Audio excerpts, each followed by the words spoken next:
Dr. Eric Kelly III and a host of phenomenal speakers from all around the globe for this 7-day virtual event that you don't want to miss. The mission of the Black Business Expo is to raise scholarship money from kids all the way from high school all the way from college. The Black Business Olympics is one of the largest Black business showcases in the world. It is an opportunity for businesses and companies to showcase their businesses globally. We are going to be giving away laptops up to $5,000 away to students. Again, I'm Olivia Appleberry, the founder of 2 Cents Finance and one of the speakers for the expo. I am so excited to see you there. For more info, go to www.blackbusinessexpousa.com or call 919-308-9090 and hope to see you there.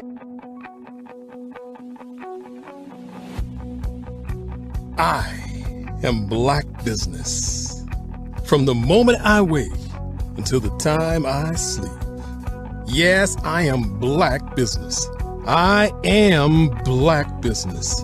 Tell me, are you Black Business? I am Black Business. Do you support Black businesses? Listen, I support Black business because I am Black Business.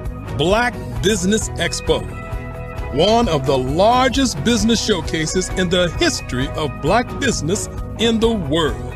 The world! Sign up today at www.blackbusinessexpousa.com or call 919-308-9090. I am Black Business. I am Black Business. From the moment I wake until the time I sleep, I am Black Business. I am Black Business. Are you Black Business? I am Black Business. Do you support Black businesses? I support Black business because I am Black Business. Black Business Expo, one of the largest business showcases in the history of Black America in North Carolina. Sign up today at www.blackbusinessexpousa.com or call 919-380-9090. I am Black Business. I am Black Business. From the moment I wake until the time I sleep, I am Black Business. I am Black Business. Are you Black Business? I am Black Business. Do you support Black businesses? I support Black business because I am Black Business. Black Business Expo, one of the largest business showcases in the history of Black America in North Carolina. Sign up today at www.blackbusinessexpousa.com or call 919-380-9090. I am Black Business. I am Black Business. From the moment I wake until the time I sleep, I am Black business. I am Black business. Are you Black business? I am Black business. Do you support Black businesses? I support Black business because I am Black business. Black Business Expo, one of the largest business showcases in the history of Black America in North Carolina. Sign up today at www.blackbusinessexpousa.com or call 919-380-9090. I am Black business. I am Black business.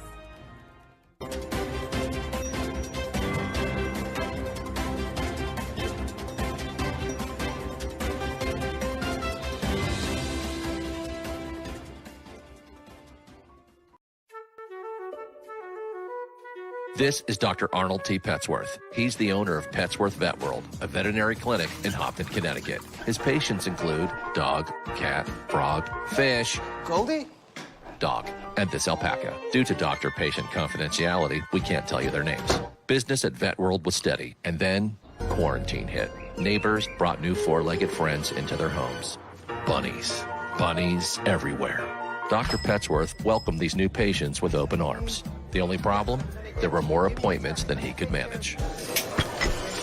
That's when Dr. Petsworth turned to his American Express business card, which offers spending potential that's built for his changing business needs. He decided to hire a new assistant, Julio, and with spending power built for business purchases, he used his card to furnish a new exam room. Together, Dr. Petsworth, Julio, and American Express Business made sure all the pets of Hopton got the love and care they deserved. And everyone was happy. Get the card built for business by American Express.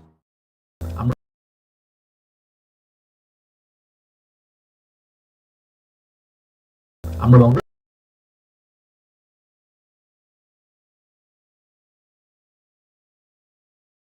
Hello, I'm Dr. Eric Kelly III, the visionary strategist and founder of the Black Business Olympics. I invite you to showcase your Black-owned businesses on the Black Business Network global stage. The Black Business Olympics is a global Black Business Network platform that propels Black-owned businesses into the international spotlight.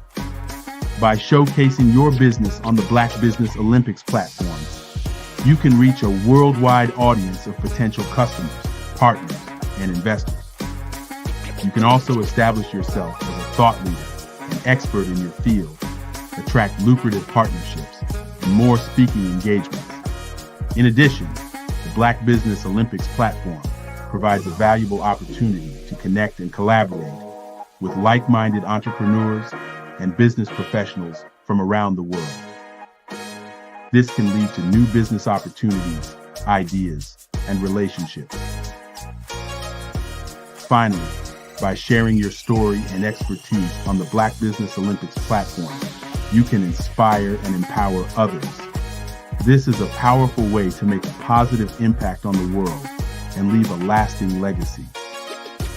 If you are a Black-owned business owner, I encourage you to seize the opportunity to showcase your business on the Black Business Olympics platform. It is a once-in-a-lifetime opportunity to make an indelible mark on the world. Be one of the 1,000 visionary entrepreneurs who are changing students' lives, shaping industries, and leaving an unforgettable legacy for their families. Unleash your voice on our global stage and watch your business thrive. Black Business Olympics is one of the largest Black business showcases in the history of Black business in the world. Yes, the entire world. Just give me a call today at 919-308-9090.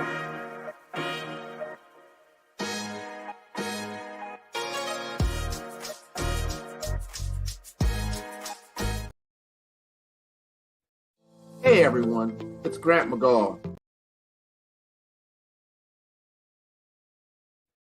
Hey everyone.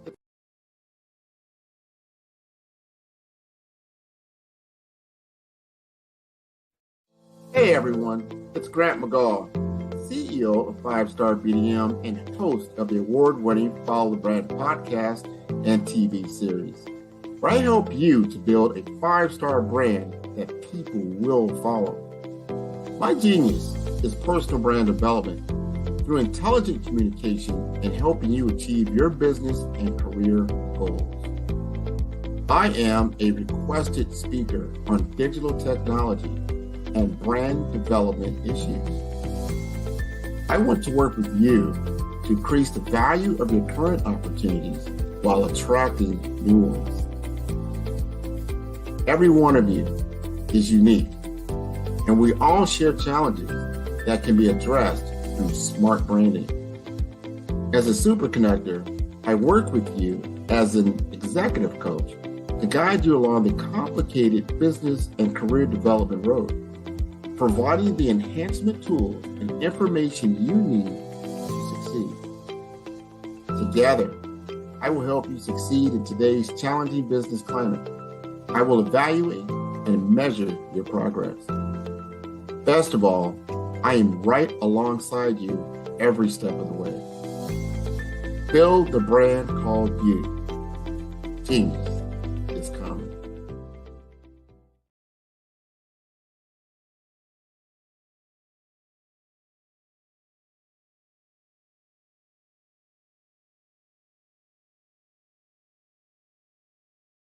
Phenomenal Tanya T. Wise, who is here from the great state of Maryland. Tanya, welcome and thank you for being with us today. Can you indulge our audience a little bit and tell them just a little bit more about who you are and what it is that you do? Well, I love being able to talk to people and have a magnetic attitude, being able to just show them. So I always like to say, level up is Coachette. Tanya T. Wise here. So can you tell our audience, just give them a teaser about what your presentation will be about? So my philosophy is that we should all be living our dream life. So tomorrow I'm going to talk about how you start living your dream life. What are some of the things that you thought about in your childhood that you just kind of let go and dormant? Wow. And I want to reignite that and just give you some pointers and some tips, some tools, some strategies to be able to start living your best life now. And guess what, Rhonda? And leave an inheritance for your legacy. Oh my goodness. Okay, I know that's resonating with a lot of people. I've heard that you have a dynamic coaching program. Can you tell us a little bit more about that? Absolutely. So our coaching program help people that have the lack of time, that lack strategies, and lack the confidence to go after their dream life. So we help them implement tools, we help them implement strategies, as well as give them resources so that they can live their best life now and leave that inheritance. Wow. Oh, I love that. I love the leave the inheritance part. Listen, you are dropping some major nuggets, and I know a lot of what you're saying is resonating with a lot of people, but I think we're all curious. How did you even make this transition into the speaking and coaching arena? What's the story behind this? So I started out in finance, and I realized that a lot of people don't necessarily go after their dream life because of the lack of finances or the education behind finances. But it wasn't until I lost my firstborn, my only son, that life changed for me. And where I was going after it all, living the corporate life, hit my 6-figure income and living in my dream house with my dream man, driving my dream car. I nearly lost it all when I lost my son. And so I realized it only takes one financial catastrophe that can change your entire life. That's what made me start All New Beginnings. Because no matter what's going on in life, there's a new beginning. And because of that, we develop a program called Wise Minded. My little slogan is, don't just dream it, let's live it. If they want to connect with you or work with you, what is the best ways for them to be able to do that? Well, for my social media guru, you can connect with me on every single social media platform as Tanya T. Wise.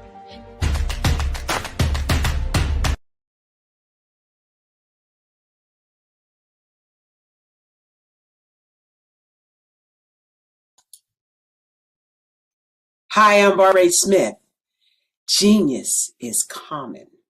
My genius is executive coaching and professional corporate training. As the master executive coach and corporate training ambassador for the Genius is Common movement, I help business owners craft their stories in such a way that you know exactly what they do, what they have, and what they bring to the table. Many times as business owners, we are asked, so what do you do for a living? And we could be crushing in our businesses, but we're not quite sure exactly what to say in a short amount of time. Well, I help you take those stories that are the reason why you're in business and why you're so passionate about your business and craft them in such a way that people are drawn to you as opposed to being repelled by you. Because every conversation, every time you talk to someone about your business, you are excited about it. But are you really conveying what you do, what you have, and what you bring to the table?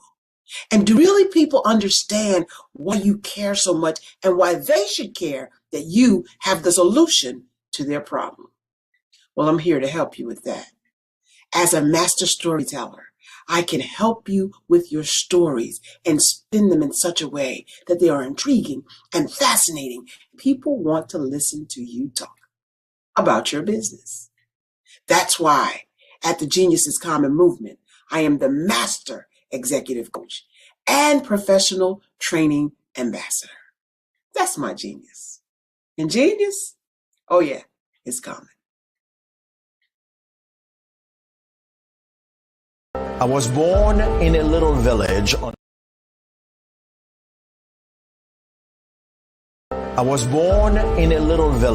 the island of Haiti. Many deadly diseases pounded me. It is as if they were on a mission to end my existence on this earth. I refused to give up. In 1983, I left Haiti and came to the United States of America. And I came with $5, 2 shirts. I didn't speak any English. I came to Atlanta. I got a job. I was a doorman. I was a doorman with a dream. What I used to come on stage. I'd rehearse this moment that I'm standing in front of you. That's the power of a dream. Maybe today is the day you begin acting as if you already have it. And then step out with full force. Take a risk. No condition is permanent. Don't let your situation distract you. You are chosen. You are called. You are born for a purpose in this life.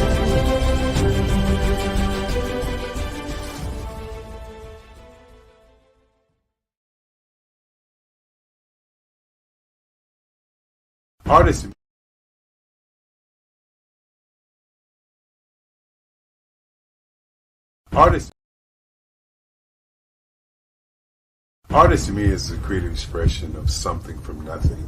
You know, it explodes onto the canvas, or it explodes on in my work. One of the things that I try to do more than anything is I try to just give the lines and the movements and emotions and expressions into what I do. Art really means to me a chance to express how I feel deep down inside. Most of my art begins as a thought that I might have, you know, whether it's sports, whether it's history, whether it's a woman or a man. It pretty much starts as an idea of thought before I get into the actual image of what I'm going to draw. I do a lot of historical pieces. I was a history minor in college, and I love to do history pieces.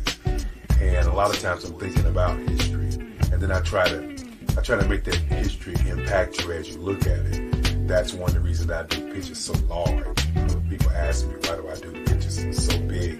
And I tell them, I want the piece to impact them as they're looking at it. To kind of dominate them, dominate their space. And most of my pieces I try to do off page. I don't try to do anything that's going to be in those four corners or in a square. And I want your imagination to be a part of the piece that you're looking at.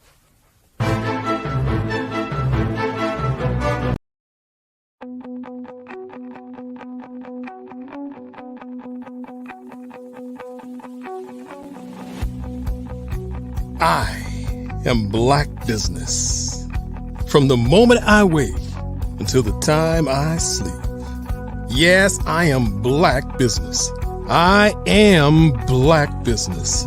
Tell me, are you Black business? I am Black business. Do you support Black businesses? Listen, I support Black business because I am Black business.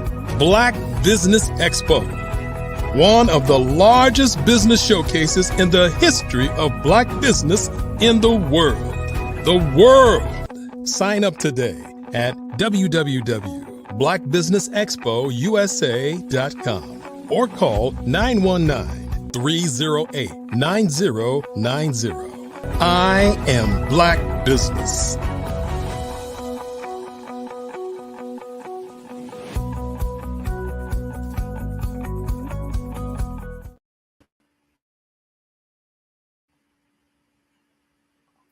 Good morning, business owners, entrepreneurs, thought leaders, and corporations. Welcome to the Black Business Network. My name is Andrea Adams. I am your business moderator for this morning on the Black Business Network. The Black Business Network is a 24-hour business network showcasing Black businesses, business owners, entrepreneurs, and thought leaders worldwide.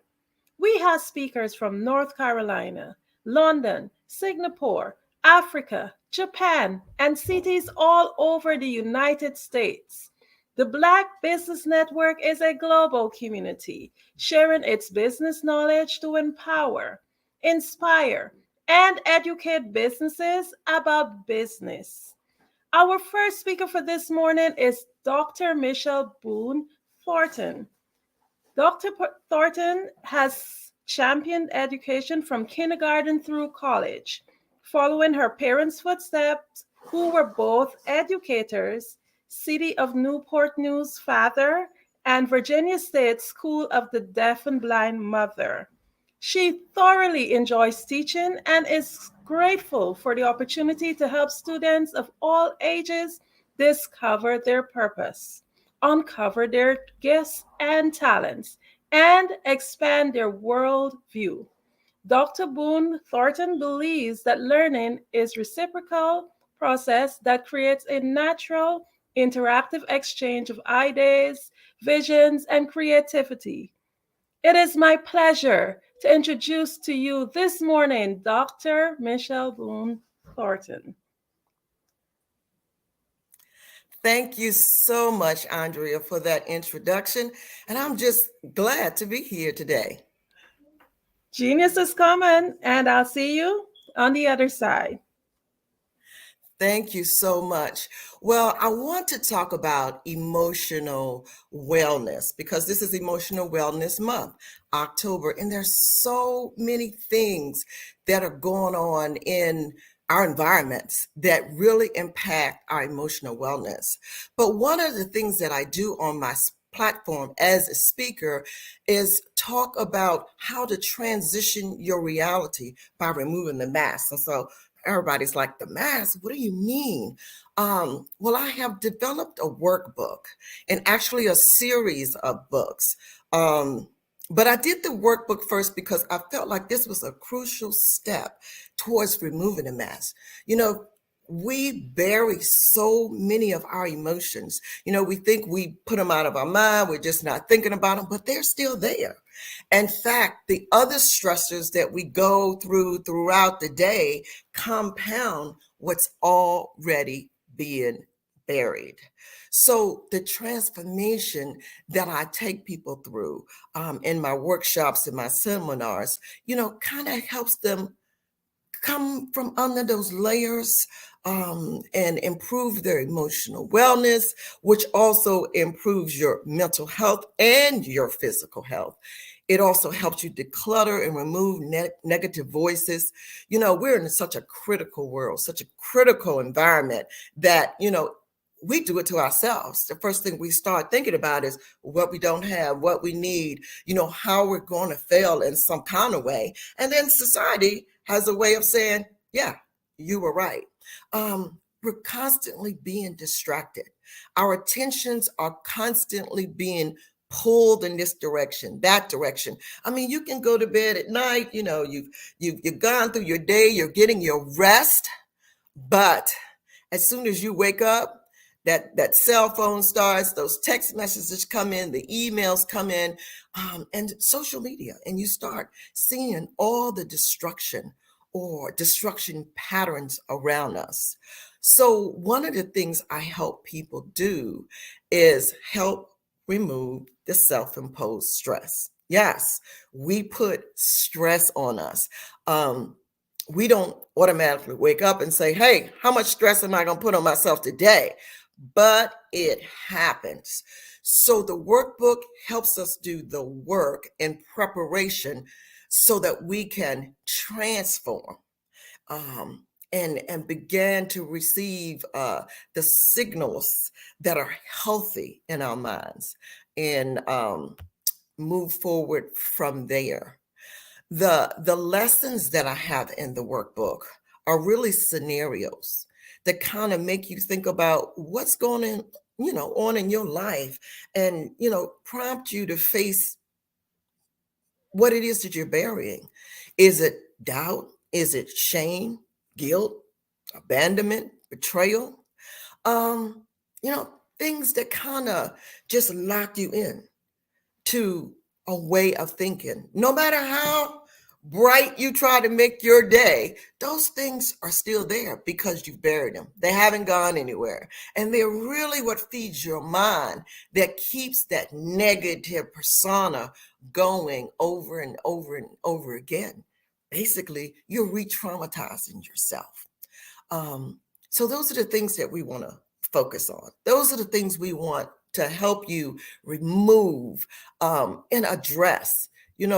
Going through life, I can't remember anybody ever saying to me, Michelle, you're going to have these emotions, and this is how you need to address them in a healthy way, versus covering them and hiding them so other people cannot see your vulnerabilities, your hurts, and some of the things that you're going through. So during a lot of my workshops, I use the workbook in its entirety. I have the workbook, I have a companion journal, and I have the actual book itself. The companion journal is very important because as you go through some of the steps, using the scenarios that I give you to kind of unlock and help you look at what you've been hiding and putting away, when you say, I'm going to deal with that later, I just got to focus on what's going on today, I don't have time for that drama, the drama is still there. And the workbooks help you look at that. But then I want you to kind of start to journal what you're seeing. Because when you write, it ignites not only emotions, memories that have been locked, and feelings that you just kind of put aside. You want to write about it. You want to look at it. So now you can examine it and see, how am I really going to deal with this? I need to deal with this. You can look at a pattern of how this thing that may have happened in your childhood is impacting what's going on as an adult. You think you've been over it. And I have people that I work with and say, hey, I really thought I had really dealt with that. But, when my child went off to college, I had that same abandonment feeling that I had when my mom didn't come home, or other issues. And so they're still there. The workbook helps you take a closer look, and the companion journal helps you journal about these things, so that you can see how you're handling it, how it has affected you. And even as business leaders, we're so focused on our business, maybe on the people that work for us, on our products, the sales, the people we're coaching and mentoring, that we don't realize that we take on their stresses and the stressors that are all in the environment on top of what we have deep down inside. Masking can help it really can affect the way we see our world. I have a lot of people that I work with, and they have erected these walls around them, so that, nothing is going to penetrate me. I don't have to deal with it, but you do. You do. I was just talking this morning about vicarious trauma. Things that happen to other people we know, people we have a relationship. And even though it doesn't happen to us firsthand, we still feel the pain that's associated with that. And so before I conclude today, I'm going to tell you more of how you can connect with me, how I can come in corporately or your nonprofit or even at university and talk to professors about removing this mask, because they're dealing with students who are just really dealing with some emotional issues that can impact every aspect of what we are doing. So let's focus for a few moments on October, which is Emotional Wellness Month. And so every time I ask my students, I teach at the university level, and I have traditional students and I have adult students, and they're all to some degree balancing work, life, school, and every other thing that comes on their plate. And I always ask them, what are you doing to support yourself emotionally? Emotional wellness refers to the state of being aware and accepting one's emotions, effectively managing them, and maintaining a positive overall emotional state. Okay. It involves understanding and expressing emotions in a healthy and constructive manner, as well as developing resilience to cope with all of life's challenges. And I have people that'll say, well, I handle my emotions. I don't let them get the best of me. That doesn't mean that you're handling them. Oftentimes you can be burying them or masking them. And so I'm going to talk just a little bit about what that looks like overall for our physical health and symptoms. But in essence, emotional wellness has a profound effect on our overall health. When we start thinking about health, we start thinking about things like eating right and exercising and changing our diet and doing more of this and doing more of that. But a lot of our health conditions stem from an emotional perspective. Those who have attended my workshops will tell me, how they just get stressed out, meaning they're dealing with multiple stressors, and it's affecting their physical reaction. Their immune systems are weakened, and just their decrease. They have an overall decrease in energy. When people get stressed, one of the things I ask people, how do you know you're stressed? They'll say, well, it's like I get sick. I everything that comes out, I catch it. The flu, COVID, everything. My immune system just seems really, really low, and I take all these vitamins and it still doesn't work. Well, factors that impact emotional wellness, of course, the stress, high levels of stress, it can really work on you. So what we really want to do is manage it and maintain that emotional balance. When did you know your emotions are out of balance? We'll talk about that. Relationships. The quality of our relationships, both personal and professional, can greatly be influenced by our emotional well-being. Positive and supportive relationships contribute to that emotional well-being, while toxic and strained relationships can have a detrimental effect. Well, the truth of the matter is we live in a world where we're going to have all sorts of relationships, okay? But we have to balance it, and we can manage it through removing self-imposed stress, where those toxic relationships are not out of line with healthy ones. Life events. Significant life events, and the loss of a loved one, the loss of a job, major transitions, moving, relocating, they can all affect your emotional well-being. And so it's important that you acknowledge it, and you acknowledge those events and find a healthy way to deal with them. Again, our physical health, chronic pain, chronic illnesses, physical limitations, our mood is just kind of all over the way, all over the place. I met with someone who is, kind of part of my team, and they are normally like really easygoing, nothing really kind of gets to them. And, we were talking about certain things that were happening at the university, and they were just really like, well, there's nothing I can do about it. And I'm like, okay, but this was really out of character for them. So, when people are in your life and you see that emotionally they're starting to act a little out of character, remind them about some of the things that they can do to address their emotional wellness. Sleep. Sleep is something that can really, really help, and quality sleep. I'm not talking about, okay, I got in bed at 9 o'clock, I tossed and turned. I was running everything through the day in my mind. I was thinking about stuff I have to do the next day. You wake up, you're exhausted. That's not quality sleep. So you really have to prioritize and maintain healthy sleep habits to support your emotional wellness. Self-care, I can't say this enough. Find things that bring you joy.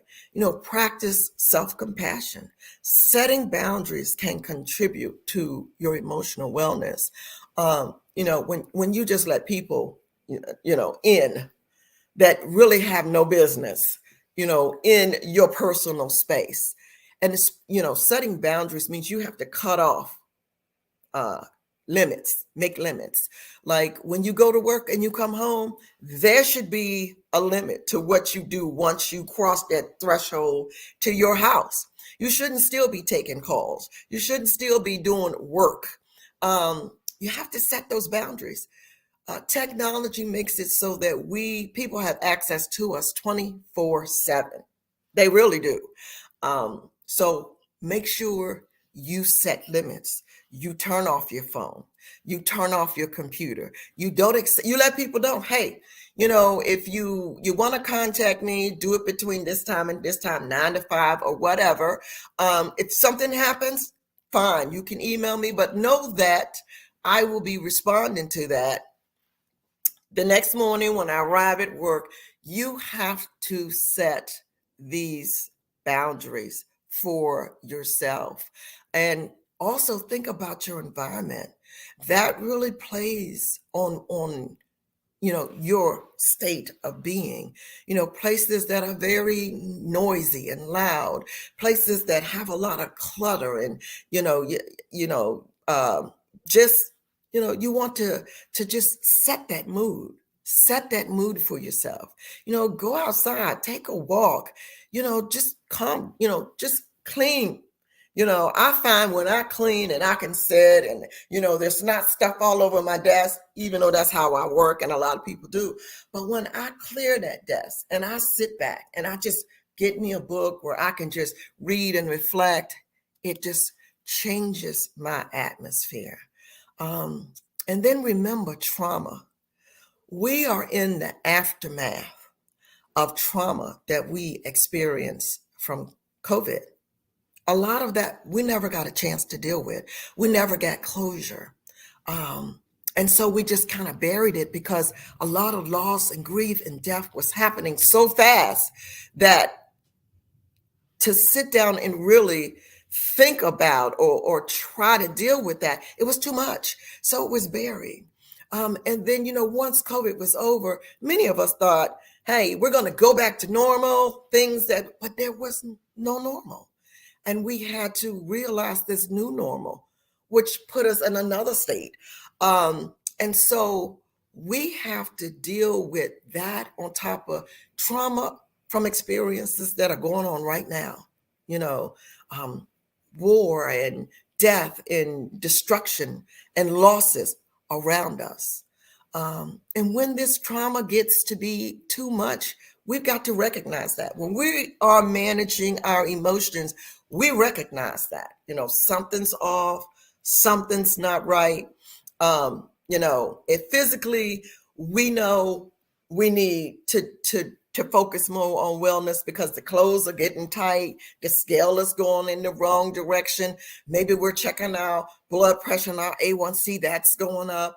Our joints are tight. We just don't have energy. We know, and we even start to do things and put things in place right away. But emotional wellness, when we have those symptoms, increased anxiety, irritability, mood swings, just frustration and anger and feeling hopeless, and stuff that kind of used to bring us joy, it doesn't have the same impact. Those are symptoms. Those are things that we really need to start thinking about. And they can become physical: headaches, muscle tension, stomach aches, change in appetite, sleep disturbances. There are a lot of things that happen. I know I had one person tell me, lately I've been having these heart racing kind of things. But I just think because it's no. If you're having symptoms like that, you need to start doing something about them. And it can be a sign of just chronic stress.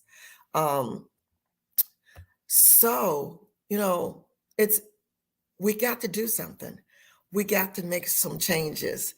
We got to put some things into play where daily, we are really self-aware and really in tune to our emotions, recognizing how I'm feeling. Why am I feeling this way? Recognizing any changes in our own behavior, trying to start to regulate these emotions by creating healthy coping mechanisms. And we'll talk about some coping mechanisms, emotional wellness, recognizing emotions in ourselves and in others. And so what I want to do is start talking about, some of the things that we can do. I talked about coping skills. It's a way to say, I feel this. What am I going to do to release this tension? What am I going to do? I can't just ignore it. I can do some deep breathing exercises, mindfulness, meditation that clears that clutter, that clears those racing thoughts. It calms them. Think about some of the things you can do. I always have people journal, because I realized in journaling myself that some of the things I didn't even know was a pattern. I journaled about it this day. I journaled about it, kind of crept up in what I wrote this day. Something's going on. Start looking at your boundaries. Am I putting boundaries up? Professional boundaries, my personal boundaries. Are people crossing them? And how can I kind of block those things? Think about your body rhythm. Is your body out of rhythm? And you'll start having some physical things, sleep patterns, digestion, metabolism, all of that. Look at your body rhythms. It really plays a lot into emotional wellness. Again, turn your phone off, set limits on that. Turn your computer off, set limits on that. Delegate. Don't try to do it all. You can, but it's easier with a team. And then ask for help. A lot of people don't want to ask for help. It's okay. It's okay. We don't always have to be Superwoman or Superman or come in and fix things. Ask for help. Get young people involved. I'm always trying to figure out how to get young people involved and get them focused. And watch out for the bait and switch on projects. I'll have people that'll say, let's do this project, and it'll sound great. And, once I get at it, it'll be like 3, 4, 5 people, and we're all working. And then the next thing I know, everybody else is off. And The project now lands in my lap. And so make sure that you are holding other people accountable. Yes, you have the expertise. Yes, you can do it. Yes, you can make it happen, but you're putting your body through stress. And because you don't see the stress like you would physically being traumatized and gaining weight and all that, you don't see, you ignore, you cover it. It is really adding to some unhealthy lifestyle, some unhealthy things in your life. So October, Emotional Wellness Month. Keep emotional wellness and things to manage your emotions at the forefront every day, daily. Start off your morning, meditation, clearing your mind. Start off your evening, end up your evening the same way. Don't take all that trauma and drama into the bed and sleep on it because it's there. You're just feeding it now to your brain. Let it go, release it. My workbooks, my workshops will help you do that. The Transforming Your Reality, Removing the Mask workshops, trainings, retreats, not for nonprofits and corporates and universities and everybody. I do them all over the world now, just not in the US. You can visit my website. You'll see video footage from workshops. You'll see video from international speaking engagements that I have done. You can go to Dr. Michelle Boone Thornton, all lowercase, Michelleboonethornton.com to connect with me, to book me, reach out to me. I always like to hear, because as a professor, I see students all over. As someone who's been in mental health for 25 plus years, I still, see clients. I've just did a grant for working with youth in my area. So I still work in the field of mental health. I share inspirational messages on LinkedIn, and you can connect with me there. I show up as the Unmasking Guru.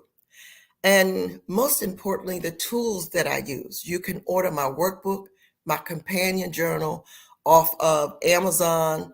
And I am coming out in October with the, guide to discovering your authentic self.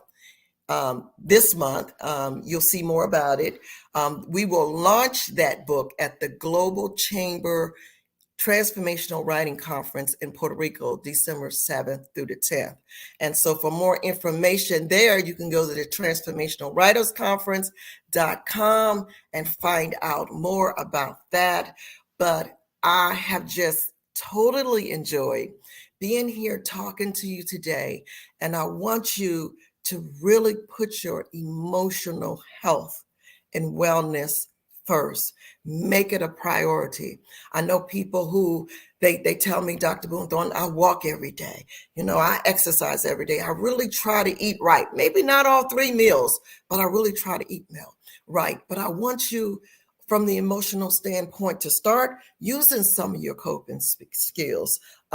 Remove some self-imposed stress that's just caused by society and technology in general. Do those things.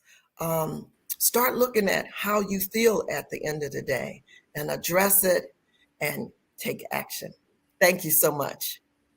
Wow, this has been such an enlightening start to this morning, Dr. Boone. I would like to ask you, there's something that stood out to me when you mentioned about having your environment clutter-free and cleared out. I did that most recently, and that's something I find that I do whenever everything feels as if it's overwhelming. Can you just zoom in a little bit more on that and how it really affects your mental state?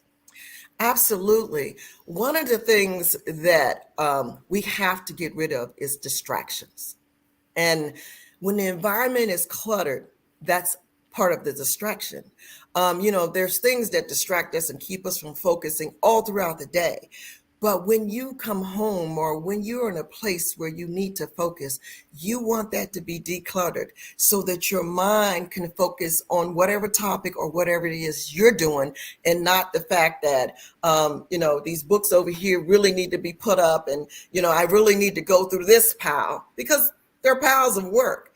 So you have to sort that out and just start fresh.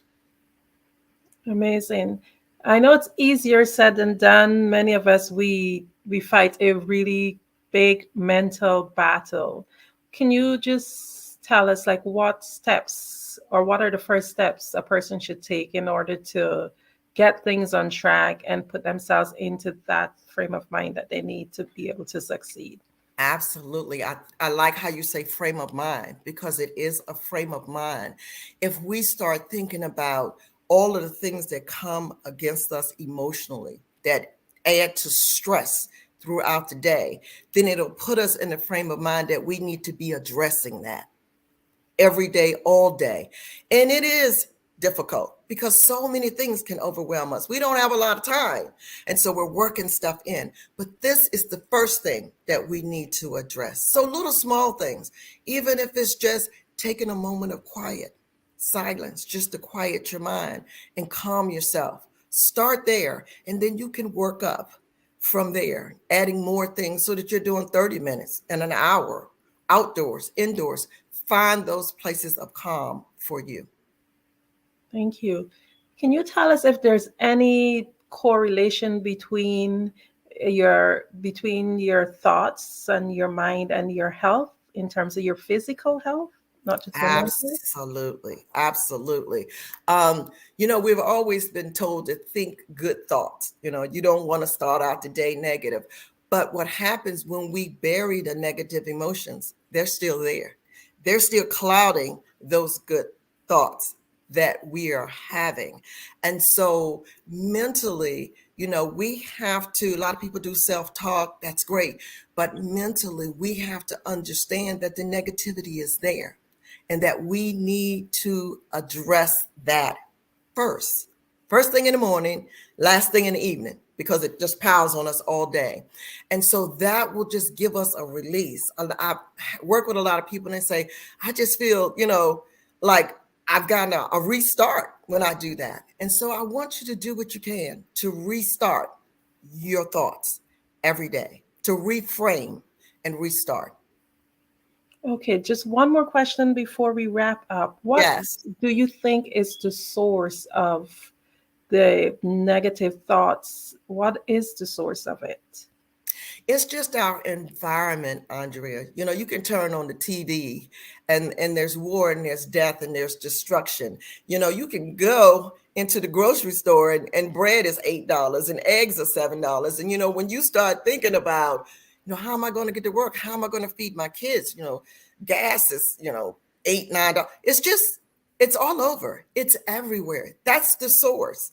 Just waking up and living in the world that we live in, it's the source. We hear about death, destruction, all day long. We can't get away from it. So because of it, we have to be cognizant of what we do with that and how we release that throughout the day. And that will help our emotional state. Amazing. So in closing, can you just tell us, when we connect with you, what results do we get and how do we connect with you? Well, you can connect with me through my website, drmichelleBooneThornton.com. I also show up on LinkedIn as the Unmasking Guru. And when you connect with me, I will, especially if I'm doing a workshop or a training, I use my tools, my workbook, my companion book, and my actual authentic book to help you become that person, to help you look under the mask at everything that you have been masking, emotions, hurts, harms, everything, and to deal with that and to unmask.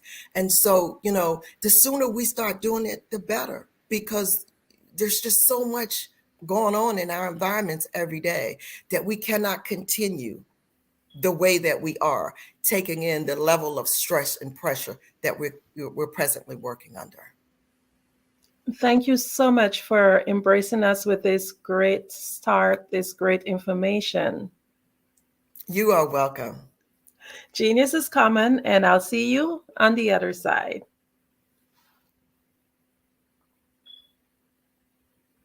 The Black Business Expo's mission is to raise funds for high school seniors going to college or K-12 entrepreneurs. This expo is a fundraiser for students. You may go to www.blackbusinessexpousa.com to donate to the scholarship fund or use the Cash App BBXUSA. Our goal is to give laptops and up to $5,000 to 10 students. Students can register online at www.blackbusinessexpousa.com. Every dollar counts, so we want to remind you to donate to the scholarship fund. We want to thank our Black Business Expo USA sponsors for October of 2023. NC 100, First Atlantic Insurance Group, Moody Capital Partners, Suede Soul, 5-Star BDM Media, Hello LLC, Lotus Rice Coaching Training, Carolina, Virginia Minorities Supplier Development Council, Step Management, Barbara H. Smith LLC, Margie McLean Foundation, Inc., Genius is Common, Earth Essentials, Milan Chennai Global, Executive Women's Success Institute, The Quality Coaching Company, Superwoman Business Services, Creative Force Studios, Lee Entertainment, Artistic App Design, Black Business Expo USA. Genius is Common, and I'll see you on the other side.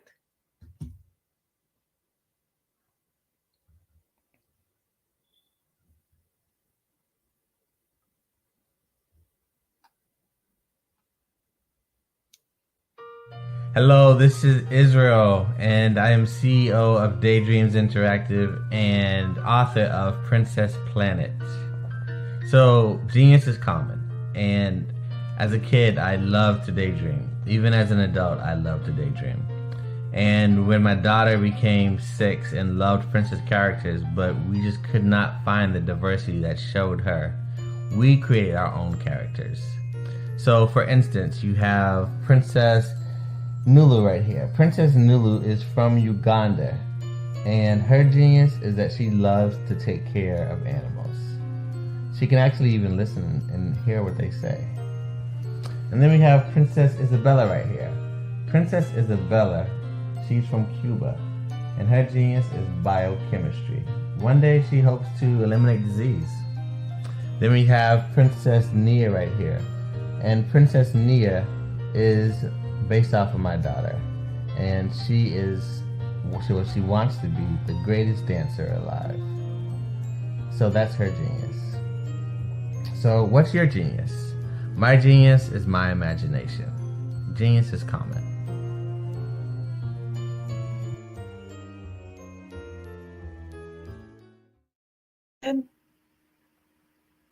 Hey guys, my name is Caden. I'm the CEO of Caden Teaches, and my genius is teaching kids about financial literacy. Throughout my financial products, such as my financial flashcards, my activity book, and my newest project, my financial bus, which I bought.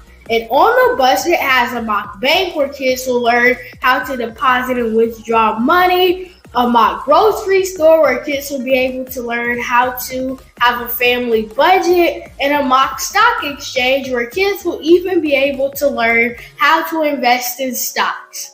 Now, I decided to start teaching kids about financial literacy because I find that most kids graduate high school without even knowing the basics about financial literacy. And I feel if I were to teach kids about financial literacy, that I would be able to help kids tap into their genius. And I actually learned about financial literacy to my dad because I would go to business meetings with him, and I would always see that they were talking about financial literacy.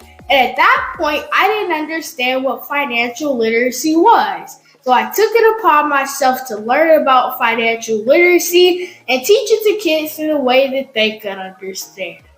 But I want you guys to help me help kids tap into their genius by going to my website, cadenteaches.com, and you can sew into me in my financial bust by going to my GoFundMe link.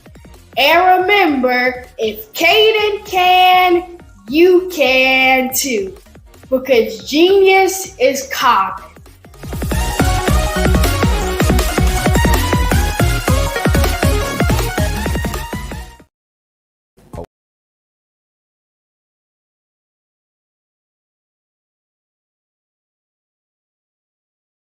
Over the past few years, we've seen the growth of existing and new initiatives focused on financial inclusion, building global networks, and reducing the wealth gap in response to the idea there's not enough seats at the table. Whether their outcomes are to increase the representation of Black executives on corporate boards, ensure an inclusive global economy, or to create new U.S. African commercial pathways, the strategies are often carried out by separate programs. The question is, should they be? With the continent of Africa being home to more than half of the world's fastest growing economies, the youngest workforce, over 400 companies generating more than $1 billion annually, 700 generating more than $500 million annually that are poised for growth, and being the destination of nearly $5 billion in venture capital in 2021. Diversifying U.S. and Africa commercial engagement by building bridges between African businesses and their U.S. diaspora should begin being seen as mutually beneficial.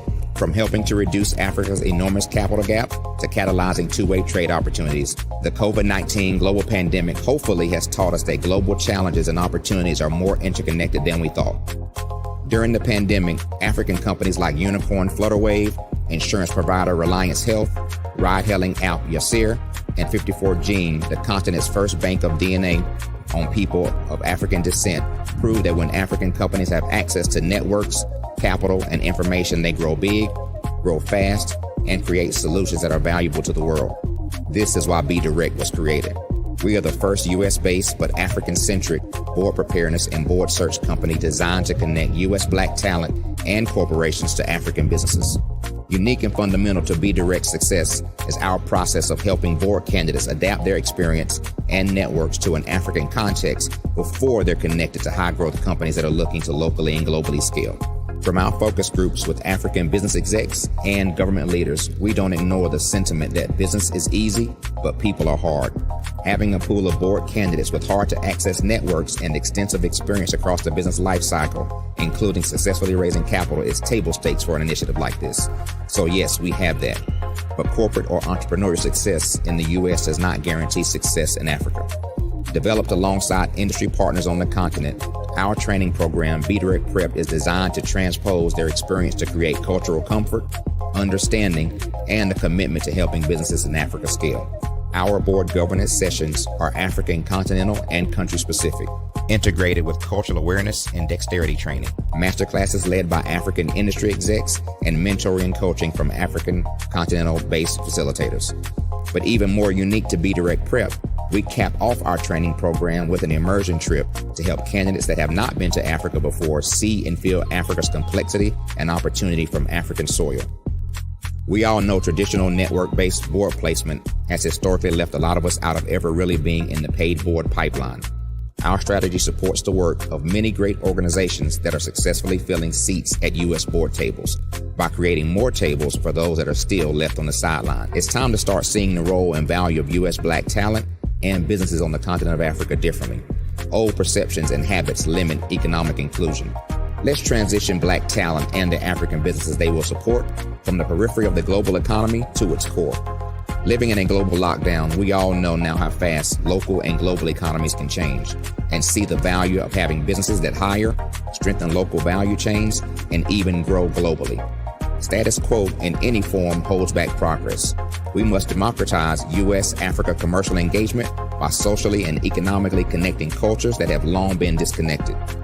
It's time for Africa's U.S. diaspora to redefine their global value by helping African businesses scale continentally and globally.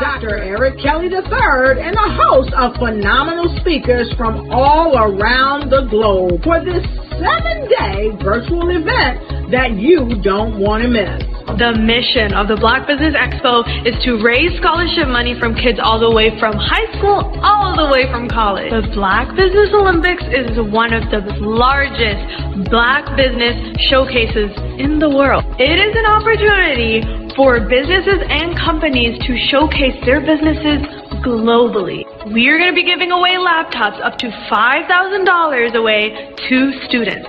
Again, I'm Olivia Appleberry, the founder of 2 Cents Finance and one of the speakers for the expo. I am so excited to see you there. For more info, go to www.blackbusinessexpousa.com or call 919-308-9090 and hope to see you there.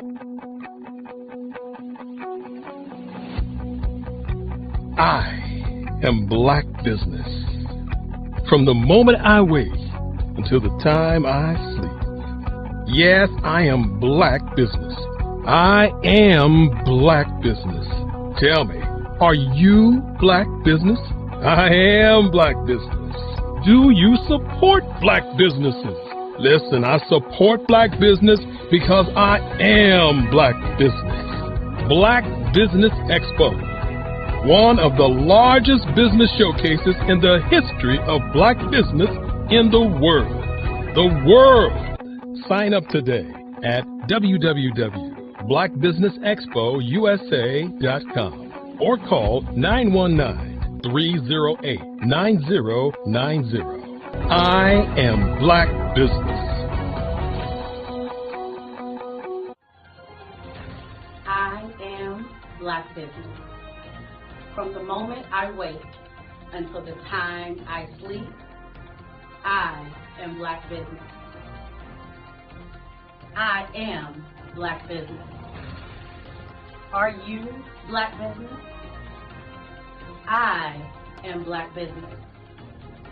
Do you support Black businesses? I support Black business because I am Black Business. Black Business Expo, one of the largest business showcases in the history of Black America in North Carolina. Join Dr. Eric Kelly III and a host of phenomenal speakers from all around the globe for this 7-day virtual event that you don't want to miss. The mission of the Black Business Expo is to raise scholarship money from kids all the way from high school, all the way from college. The Black Business Olympics is one of the largest Black business showcases in the world. It is an opportunity for businesses and companies to showcase their businesses globally. We are going to be giving away laptops up to $5,000 away to students. Again, I'm Olivia Appleberry, the founder of 2 Cents Finance and one of the speakers for the expo. I am so excited to see you there. For more info, go to www.blackbusinessexpousa.com or call 919-308-9090 and hope to see you there.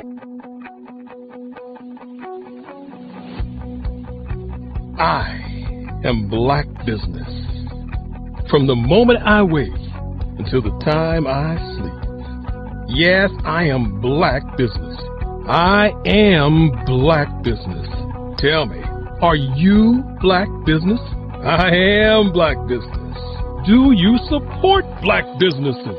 Listen, I support Black business because I am Black Business. Black Business Expo, one of the largest business showcases in the history of Black business in the world.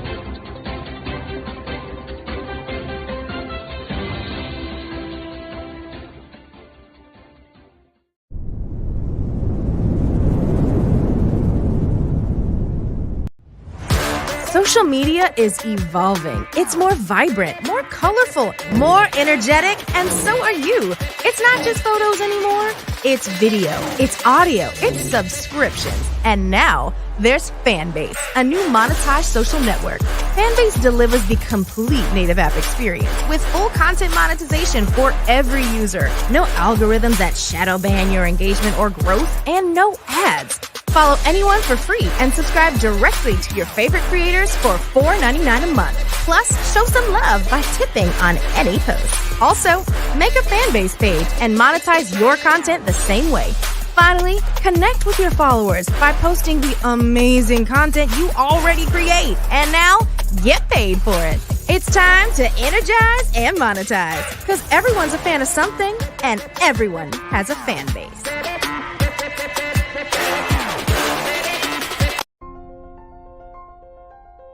What if you could build your own city? A place where every child can find nurturing people to help them achieve their full potential.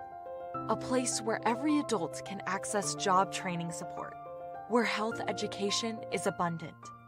Where social justice ruled the land. A place without limitations. Welcome.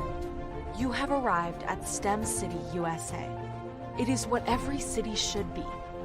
A safe and trusted community where you find people and resources to help you become everything you are and beyond. STEM City is unlike anything you have ever experienced. It is a digital twin of the world around you, only better. STEM City is about energy and soul renewal. It is more than a digital world. You can almost feel the power of live cultural events, music, and theater. STEM City promises a better future for children with caring mentors and hands-on activities with dedicated tutors to support our youth. STEM City is your passport to a healthy lifestyle with weekly events addressing our community's many issues. STEM City is your financial well-being with helpful information on wealth management, career advancement, job training, and so much more. STEM City is the community you deserve. It is the city where your dreams can come true. STEM City USA, a place in the sky that is accessible to all who reach for the stars.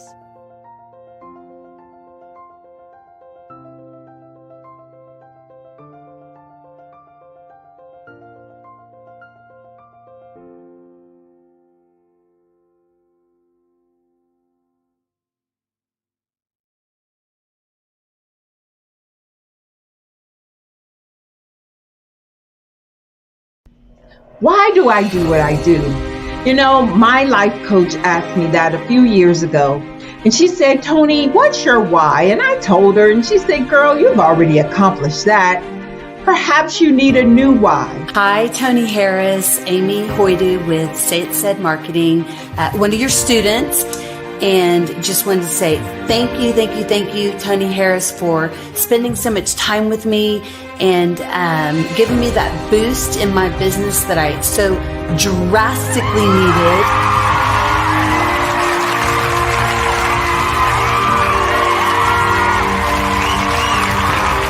My why is to touch, move, and inspire my clients to take drastic steps to be better than they were before they met me.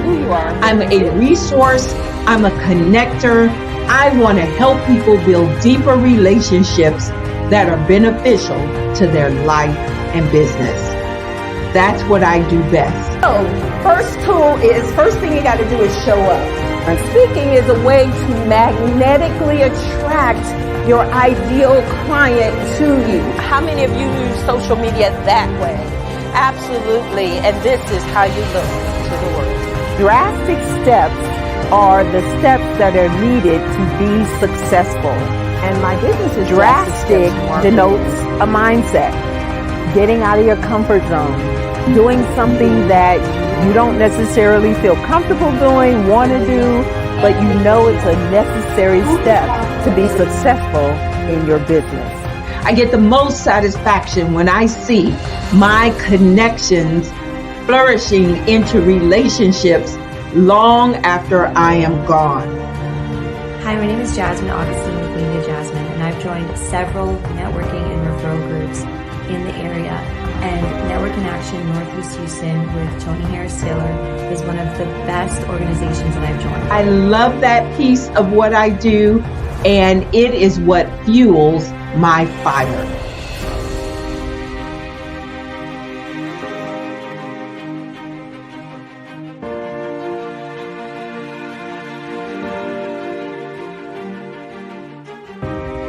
My name is Tony Harris Taylor, saying take a drastic step today for a fantastic tomorrow.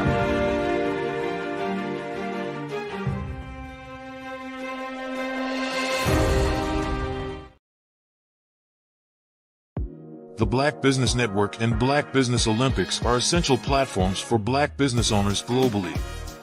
They provide the tools and support you need to succeed in today's competitive marketplace. Join us today as we collaborate together with businesses from around the world to support our children, students, and young future entrepreneurs, Black businesses and corporations. We raise funds for students going to college and young entrepreneurs who are aspiring to be business owners, and we invite you to be a contributor today. Visit the website www.blackbusinessexpousa.com to connect with and learn more about how the Black Business Network and Black Business Olympics can help you not only share your amazing business story to businesses, but also serve future generations. Hello, my name is David Jones, CEO and co-founder of the Hello LLC, where we help businesses build a culture, brand and experience, and leverage technology to pivot into Web3. Join the Black Business Network streaming live into Roku, Metaverse, STEM City, Black Multiverse Enterprises, Hulu, YouTube, iHeartRadio, Apple, Facebook, LinkedIn, Spotify, Twitch, and Google Podcasts. Tune in, turn on, and let's thrive.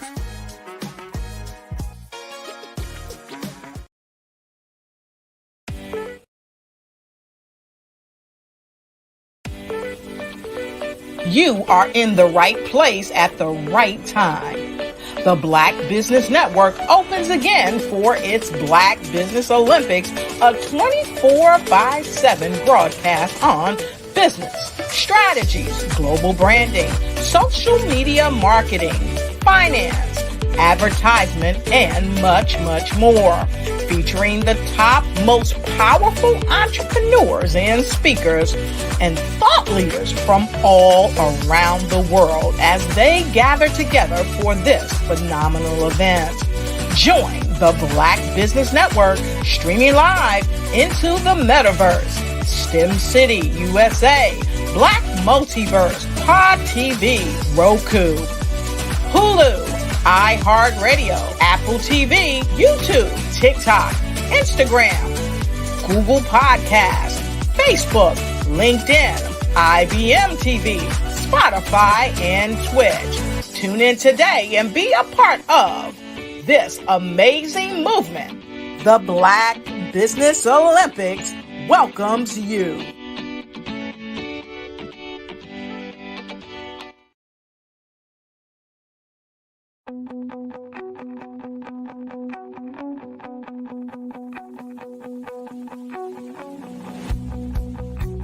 I am Black business.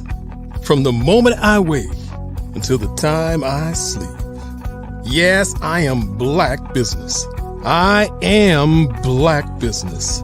Tell me, are you Black business? I am Black business. Do you support Black businesses? Listen, I support Black business because I am Black business. Black Business Expo, one of the largest business showcases in the history of Black business in the world. The world! Sign up today at www.blackbusinessexpousa.com or call 919-308-9090. I am Black business.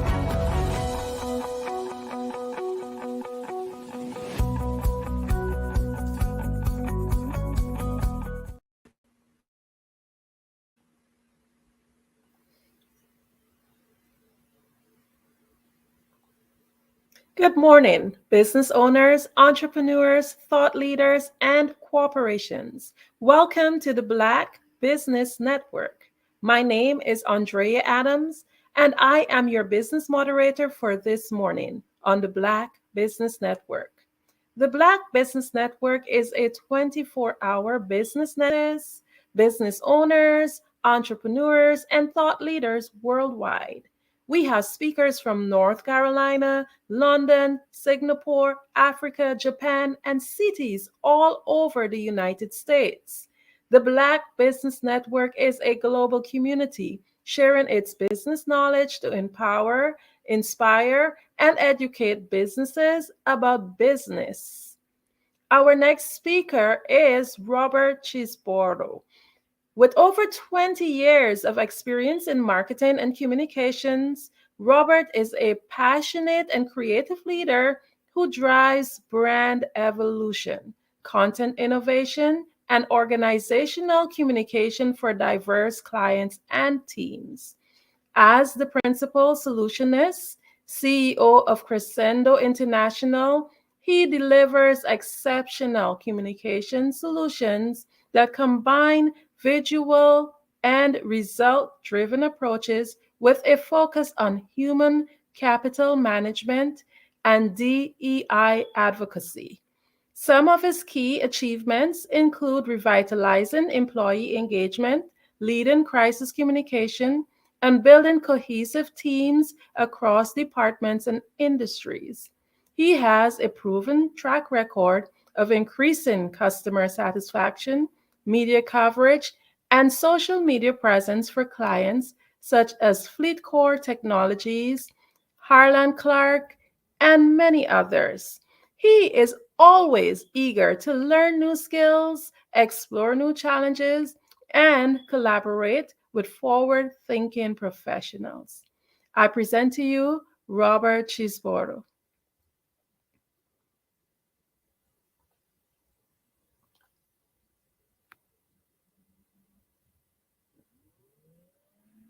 Hello. Hello. Hi, Robert. Hi, how are you?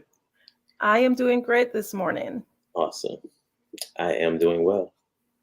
Amazing. So we're just delighted to hear from you, to hear about all that you have to offer. So just let's get into it. Can you share with us first a little bit more about yourself? Sure. I call myself Mr. East Coast, born in New York. I grew up in Florida. I have always been a salesman. I'm a creative to the heart. And I'm very analytical in the same instance. So I cross a lot of bridges when it comes to me as a person. Yeah. I try my best to touch everything that I can. That's a great thing. So let's learn a little bit more about your brand. Crescendo International has made a significant mark in the branding industry. Can you walk us through the inspiration and vision that led to the foundation of your company? Well, Crescendo has been a merge of a ton of different ideas that and processes that have come to me. I'm a creative, like I said, so I started doing graphic design. I don't want to date myself, but I started doing graphic design for a long time ago, and have built on that business. So going from doing design and print to doing web to social media, everything that falls in the communications realm falls under my umbrella. I call myself a ventriloquist. Amazing. Okay, so branding and social media, that is actually the way forward. So the concept of every employee becoming a walking, talking reflection of the brand is very powerful. How do you ensure that this philosophy is ingrained in each member for your client's team? Well, as a whole, you have access to one of the key forms of advertising. It's word of mouth. If the word of mouth that you can semi-control is your employees or your colleagues. So I focus a lot on internal for my clients. I focus a lot on their internal conversation that they have, so that way they make sure that their employees are happy, so their employees can sell whatever the product that they're doing is. If you have a drink, your employees should always have that drink at the house. It should something that they have that they're able to give away, and able to expose to other people. It's whatever your product is, you should want your employees to have a piece of it. I love that. I always believe that we are our brand and we represent it, because I can remember working in industries before where the company's main focus was to ensure that each employee represented that brand. So that indeed is very much so a forward-thinking way. So let's dive in a little bit more into like identity versus market. You offer services that revolve around brand identity and market penetration. How do you strike the balance between maintaining a consistent brand image and still being able to adapt to the change in market? Well, for Black business, first and foremost, as a designer, I want to make sure that the image of our products look the same, as strong as any other product that you will see on a shelf in any store. People know your brand. Like, people attach this. You can go anywhere in the world and you see the golden arches, you know what you're expecting. You're expecting McDonald's. You expect the fries to taste exactly the same. You expect the double quarter pounder with cheese to taste just like the one you got at home. And that's what they do. So you have to build your brand based on the same thing. The market penetration aspect of it, I'm a pusher. So I will push your brand. I will continuously push your brand to the point where it can be a little aggressive, but it works. Wow, that sounds very interesting. I'm very much so inclined to connect with you after this so that we can talk a little bit more about that. And I'm sure that the listening audience would love to learn more too.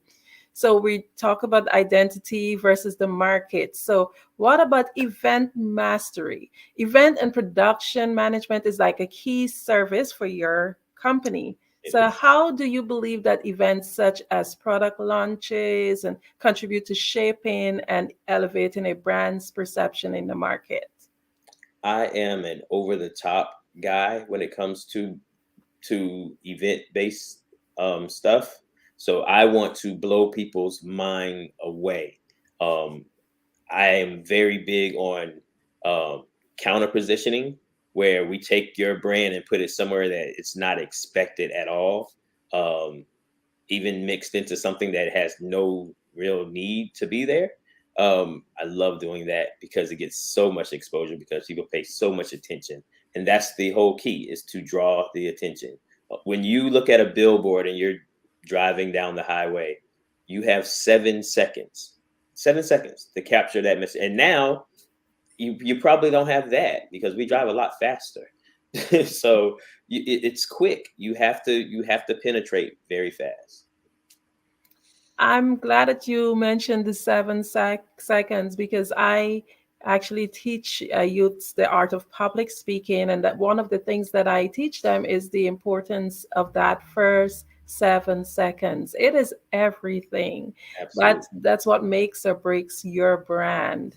So we talk about branding and identity, the market, and so forth. But what about digital growth? Because we know that it's not the same as before. Before it was brick and mortar only, but now a lot of stuff is really digital. So the digital realm, especially with platforms like social media, is constantly evolving. How does your company stay ahead, Crescendo? How do they stay ahead of the curve to ensure that its clients have a robust and adaptive digital presence? Well, Crescendo is the peak. So we're going to push all of our people, all of our clients, to explore every aspect of social media. It is today, and you're not going to escape it. You can want whatever, but it's there. So we try our best to make sure that we deliver a solid penetration. You know, it's how we got the Los Angeles Lakers as a client. The owner started following a feed that I did, and then I got a message saying, "Hey, we love what you're doing. We want you to continue to grow, and we want to pay you to do it." Amazing. So, Amazing. Well, that only simply says that you're doing what you're doing well. So you talk about a client and you talk about the clients and how you're able to help them along the way. So from a client's point of view, can you walk us through like the journey with you? Like, do we have a long-term relationship, or is it like a short-term relationship where you just show clients certain things and then you let them loose? Can you give us more detail as to how it works? sure, yeah, I have clients on that full scale, that full spectrum. I have some clients who just need their logo revamped or just want to build a logo because they're starting a new business. And that's what they want, and they're gone. But then most clients, we build a true brand. So we start with the logo, we'll build out social, we'll build out web presence. We are still very big on the paper aspect of it. So from business cards to letterhead, we do that, especially if you're in a more of a corporate space. And then that's really kind of a phase one for my company. And after that, we push our best to continue to build out that true marketing. So we want to make sure that we cover not only your target audience, but the audience that you're missing. We look to try to make sure we spend in the budget to touch as many people as possible. Wow, that's so amazing. So basically, it's like an entire coaching journey when someone signs on with your company.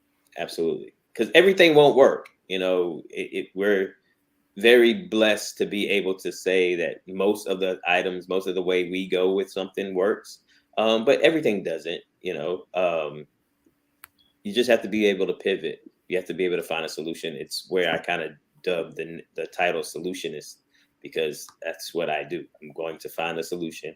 It may not be exactly what you're thinking, but it's going to get you to the finish line. Amazing. So we were talking about digital growth, but we're going to go to growth generally.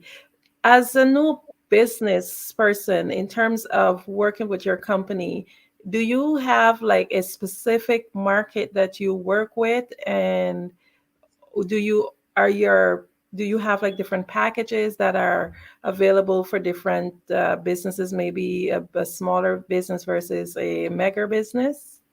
I love startup business. I would say probably 60% of my time is dealing with startup business. So I don't do an individual package saying, hey, all restaurants, this is what it costs, you know, and then clothing line, this is what it costs. It's really it's an individual based kind of solution, because everyone needs something different. So, you know, I just try my best to work with the new business. I want your new business to look just as good as the company that's been around forever. And when someone walks in the store and they see your product on the shelf, it compares. You know, I'm an old school magazine editor in chief, and as a designer, I wanted that magazine to look as good as the other magazines in the brand. When we made the shelf, you couldn't tell the difference, and it was great. So, No, that's amazing. So basically, you set the pace, and it's up to the company now to ensure that they live up to that absolutely. standard that you would have started. So let's go a little bit into the future horizons. Given the rapid changes in branding and marketing landscapes, what are Crescendo's international plans for the future? Well, an area that we're putting a lot of energy into is crisis management, one, but also an integration when a company is acquired. One of my stronger clients grow by acquisition. So we are able to offer a deep dive into their culture and how to merge those cultures together. So we want to be able to do that on both ends, from the company being acquired, and really digging into what makes them a great company compared to the company that's doing the acquiring and what they have in place, because it's hard. It's when you acquire a company or you become acquired, it's something as simple as the days you have off or the holidays that are celebrated compared to the other company that's doing the acquisition. So we try to work in that space, and that's our growth. Shh, don't tell anybody. Sounds quite amazing to me. So are there any new services or innovations that we can look forward to? Right now we're doing a lot of translation and subtitling. We're doing a lot of video translation, training videos that I'm translating into, and I keep saying I, but it's actually a we on this element. We're translating stuff into German, Italian. It's 8 different countries that we're doing a translation for right now. So that's the new push, and continue to grow the visual elements we do. I do a strong push for Coca-Cola. So we wrap buildings, the entire external outside of the building. I'm wrapping, or I have wrapped, and will continue to do. And then sometimes when you walk into a gas station, you see Coca-Cola all over the walls. That's kind of part of what we do as well. So that'll continue to grow, and hopefully it'll continue to expand, because if you have a brick and mortar, it's the presentation. You want to be able to utilize the space that you have for your advertising. Makes sense. Amazing. So could you share with us where you're located? I am in Atlanta, Georgia, and have been here for a good while. So Atlanta. Okay. And can you also share with us where you serve in terms of how far out are your clients? Oh, we're international. We're truly international. I have clients in Grand Caymans. I have clients in Ghana. We're truly an international company. Time does not matter to me. We're up when we need to be. That's quite amazing. So I want to go in a little bit into AI. How does your company utilize AI, if you do, at this time? Well, ChatGPT is a really strong tool if you know how to manage it. It helps when you're trying to construct a message very fast. It helps, but you have to be able to rewrite it. You have to be able to add that human element to it. So it gives you a good base. It's kind of like building a house. It gives you a really good foundation if you want to use it. Like I said, I'm a creative, so I'm not a huge fan of type in something and it designs something for you. Not a fan of it. I haven't seen a lot that works well at this point, but hey, if it works for you, absolutely utilize it. It's AI is what the internet was back in the day when we had the dial-up. Aging myself again, where you had to plug it into the wall and it dialed up and dialed in. Everyone had the AOL disc. Back then, that's what this AI is now. So I would advise, get involved, utilize it, figure it out, become a guru of it, know it, and those are the elements that fall in my lap. You just have to be able to grow. You have to be able to continue to educate yourself and learn new skills, and that's kind of where my business has grown. Amazing. So I want the audience to get a wider picture of exactly what is it you do, because it does sound like quite a lot. You mentioned wrapping buildings, but I also want to find out, for example, I have a company and I'm rebranding. I have a CMOS company. if you're talking to a business like mine who's about to rebrand, how would you be able to lend advice, or what kind of services would you be able to give to a business like mine? Okay, so from the beginning, the graphics, the logo, the packaging, that's what we do that from the beginning. We manage social from the beginning as well. So we'll figure out your target and just really dive deep into it. I think in the case of a CMOS company, it's exposure. The people that know about CMOS know about the benefits of it. It's the people who don't know. So I would figure out a method of distribution. I would let people try it. You have to try this. And if they try it, they're hooked. That's just what CMOS does. It's such a good mix of minerals that once you start it, and I'm on, once you start it, you have to continue because you will truly feel different. So that's what I would do. Most definitely. That's quite interesting. I'm seeing here, and I know the audience is quite intrigued that it's pretty diverse, because if you're talking about from as intricate as a logo to branding and bottling and packaging your products, that's like a complete package that you have to offer. So I'm sure that you have an amazing and dynamic team. Also, I know there are many businesses out there. I don't know what your competitors are like, but just for the sake of our audience who might want to know, what makes your company more unique? Why should we come to your company? We're truly a one-stop shop. Like someone can come with an idea or a process, and if they have enough money to put behind it, we can create it from the start to beginning. It's every element of the success from product beginning to inception to exposure, we can manage. My team is very diverse, and they just dive in. So yeah, we'll figure out a way to rebrand, remarket, and exposure. It's nonstop from us.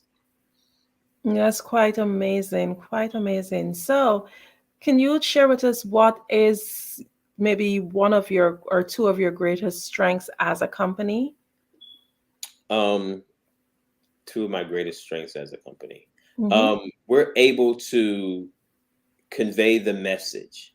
A lot of comms companies, which is kind of where we fall, a lot of comms companies, they can put your message out for you, but we actually construct the message. Like I said earlier, I'm part ventriloquist. We're going to create the message. We're going to show you how to put the message out. We're going to guide you through the media exposure of it and make sure the message is conveyed the right way. We manage that entire process for a lot of different companies. So it's once you catch the company's voice, then it becomes easy. Okay, I am so excited to learn more. So can you share with us, how do we find your company? How do we get in contact with you? Well, the easiest way to get in contact with me is via email. And my email, I just use rcheeseboro@gmail.com. Like I said, my company is a ghost firm. You can see our web. It's 4crescendo.com, just the number 4, crescendo.com.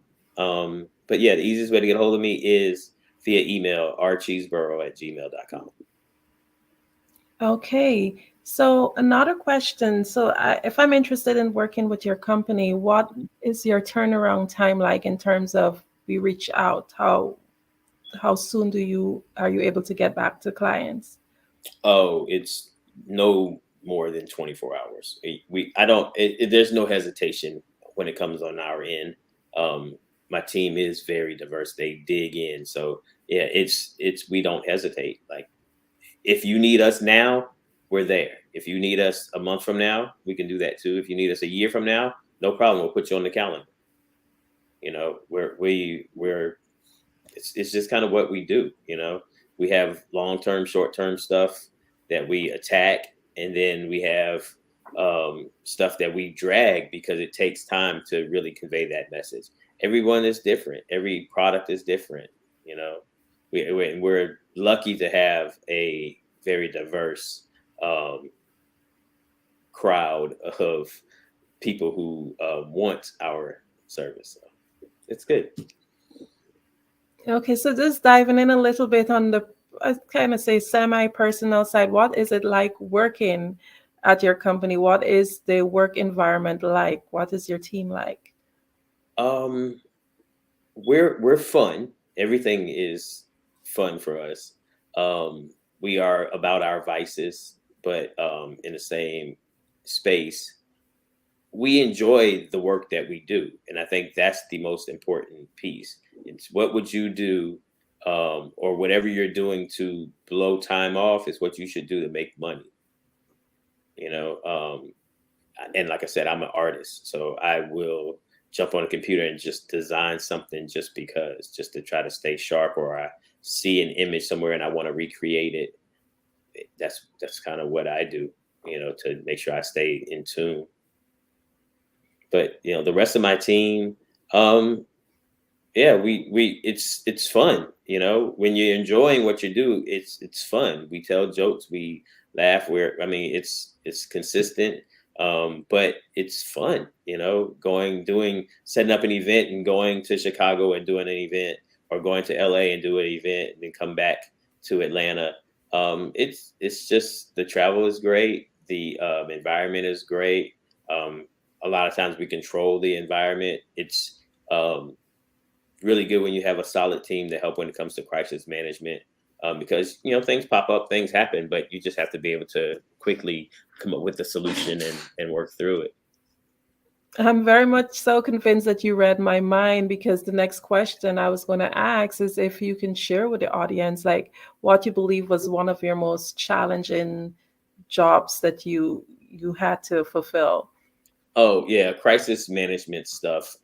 If and when something happens, I had a client who deals a lot with Russia, and you know, the climate with Russia right now, it's tough. So, you know, being able to slide in and convey the right message and convey where the company is in space, dealing with the Russian element of their company, it's challenging, but in the same instance, you know, knowing the company first and foremost allows you to be able to, you know, create a very good message. I ghostwrite for CEOs and the C-suite across the board for different companies. So whether that's quick messaging, internal stuff, you know, on LinkedIn stuff, or speech-based, we do all of that.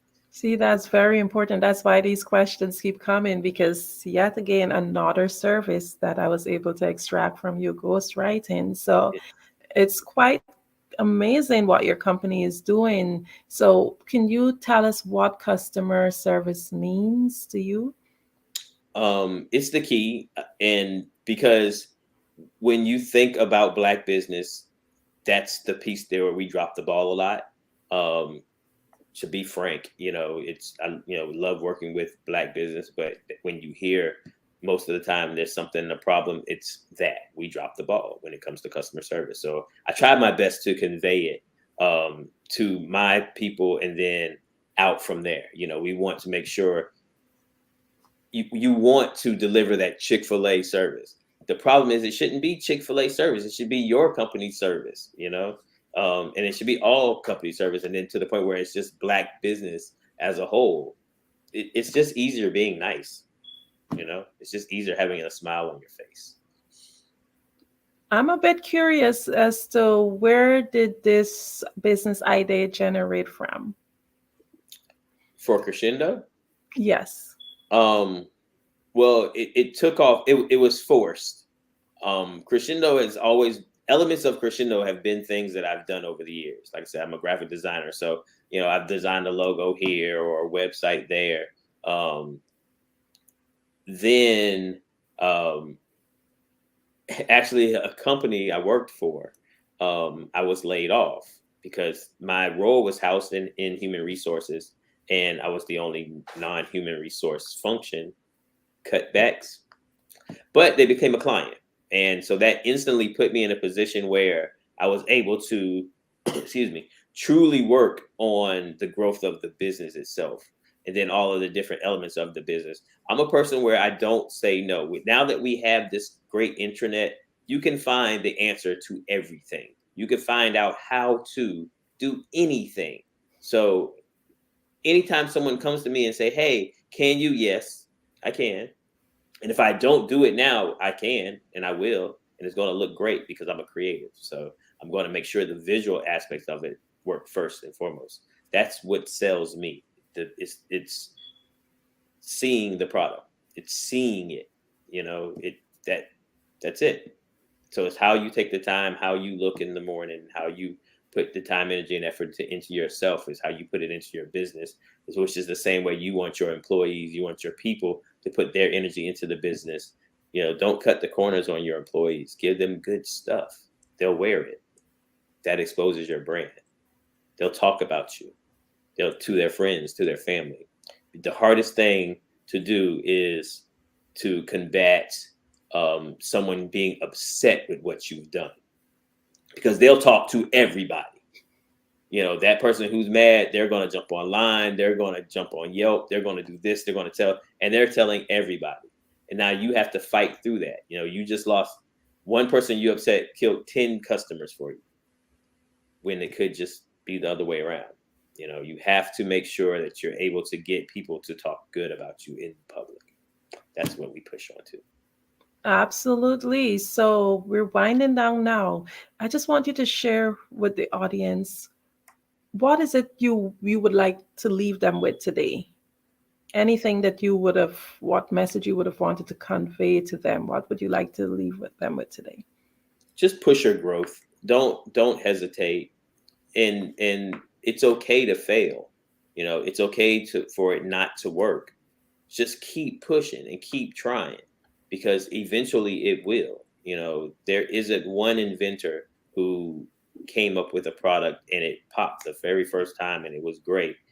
It's very rare. So just keep pushing and look for help, and don't be afraid to ask for help. Know that help costs, but be willing to ask. And realize where the help will take you if you spend the money the right way. That's about it. I love that, because I'm an avid reader, and one of the books that I hold dearly is Think and Grow Rich, and one of the principles is actually asking for help. And I find a lot of people, they sometimes waste so much time and resources on that learning curve. So of course, definitely, I love that advice. So once again, before we go, can you tell the audience again, how can we get hold of you? Sure. My company website is forcrescendo.com. And if you want to reach me directly, the fastest way is email. It's rcheeseboro@gmail.com. So RCHEESE, B as in boy, ORO @gmail.com. Well, thank you so much. No problem at all. Love it. We appreciate having you here, and Genius is coming, and I'll see you on the other side. All right.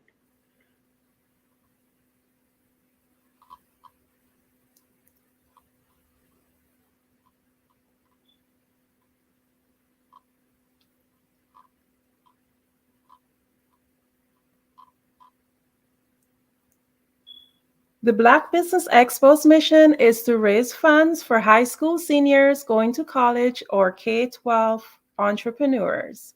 This expo is a fundraiser for students. You may go to www.blackbusinessexpousa.com to donate to the scholarship fund, or use the Cash App BBXUSA. Our goal is to give laptops and up to $5,000 to 10 students. Students can register online at www.blackbusinessexpo.com blackbusinessexpousa.com. Every dollar counts, so we want to remind you to donate to the scholarship fund. We want to thank our Black Business Expo USA sponsors for October 2023. NC 100, First Atlantic Insurance Group, Moody Capital Partners, Suede Soul, 5-Star BDM Media, Hello LLC, Lotus Ridge Coaching and Training, Carolina, Virginia Minority Supplier Development Council, STEP Management, Barbara H. Smith, LLC, Margie McLean Foundation, Inc., Genius is Common, Earth Essentials, Milan Chennai Global, Executive Women's Success Institute, The Quality Coaching Company, Superwoman Business Services, Creative Force Studios, Lee Entertainment, Artistic App Design, Black Business Expo USA. Genius is common, and I'll see you on the other side.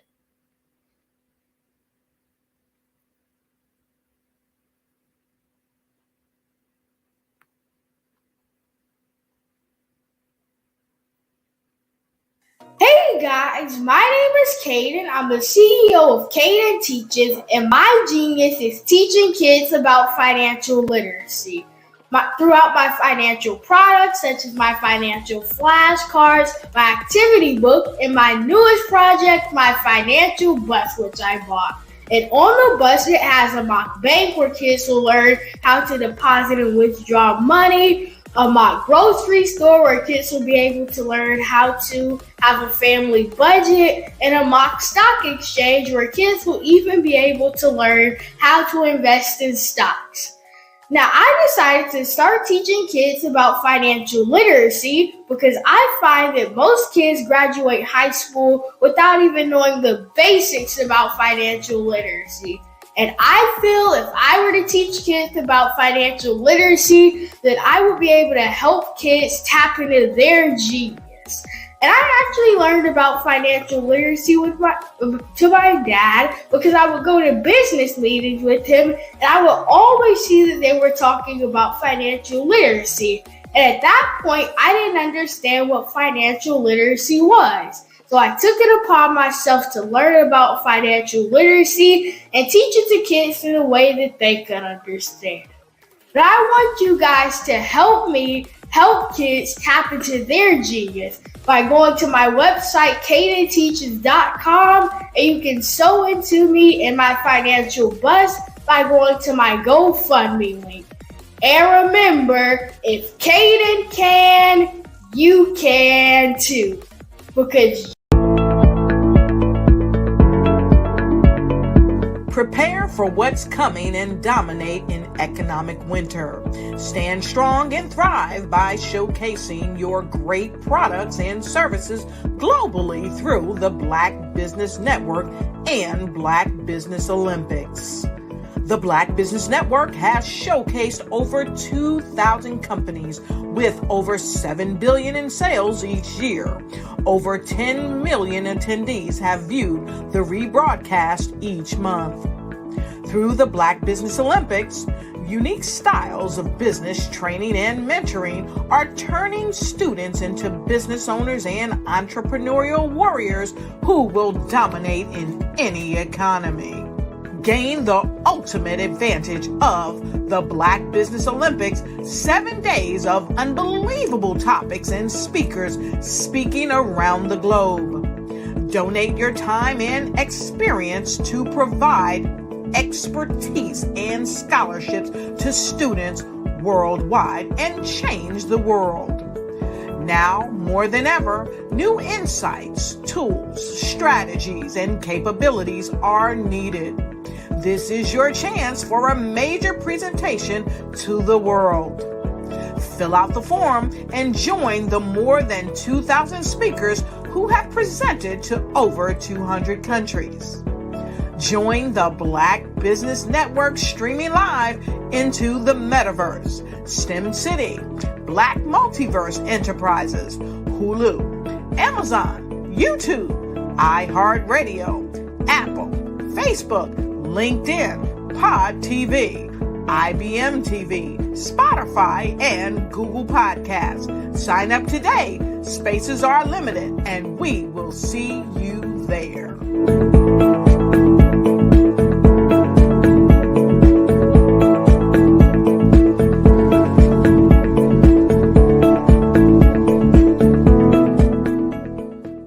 I'd like you to imagine with me, if you will, opening an app where you can collaborate with like-minded individuals from around the world, get inspiration and in-app tools to launch and grow your business, as well as share your knowledge and earn compensation, all in one app. Well, the name of that app is Truso, short for Truly Social. Hi, I'm Matthew Newman, the founder and CEO of Truso. A new concept in social media, Truso is designed from the ground up to be a platform that's both social and empowering for all its users. How exactly do we do that? I'm glad you asked. First, Truso brings the world together via video. Psychologists assert that video provides a significantly more effective connection than audio only. When you enter a community on Truso, you're face to face. Second, on Truso, you don't have to have 1 million followers to monetize. Our business model allows all hosts and moderators to monetize, no matter the size of your following, by 1, producing fee-based content, and 2, inviting others to join the platform as subscribers. Even more, Truso has an in-app resource library with over 100 free resources, forms, and documents to help you build your brand and grow your business. Third, Truso is inclusive. The deaf and hard of hearing communities make up 360 million people worldwide. Unlike audio-only apps, Truso embraces this community, providing a networking platform that allows them to participate via video and closed captioning.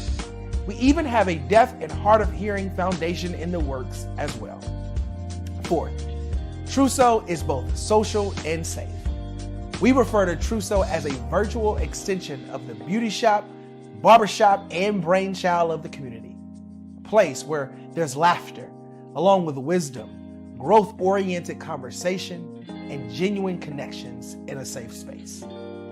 Truso even has proprietary security to ensure we maintain a safe environment for everyone. Where are we at now? Truso is live, y'all. We've launched in beta, and we're acquiring users daily. We have an incredible development and marketing team, plus amazing celebrity influencers at the table, helping us spread the word around the globe, beginning within the African diaspora and beyond by creating a safe space for growth, connection, and collaboration. We're truly excited about Truso. We've created something special for which there is a global market. And we invite you to embark on this journey with us as a shareholder. The future for Truso is truly bright. Join us and let's go there together.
Dr. Eric Kelly III and a host of phenomenal speakers from all around the globe for this 7-day virtual event that you don't want to miss. The mission of the Black Business Expo is to raise scholarship money from kids all the way from high school, all the way from college. The Black Business Olympics is one of the largest Black business showcases in the world. It is an opportunity for businesses and companies to showcase their businesses globally. we are going to be giving away laptops up to $5,000 away to students. Again, I'm Olivia Appleberry, the founder of 2 Cents Finance and one of the speakers for the expo. I am so excited to see you there. For more info, go to www.blackbusinessexpousa.com or call 919-308-9090 and hope to see you there.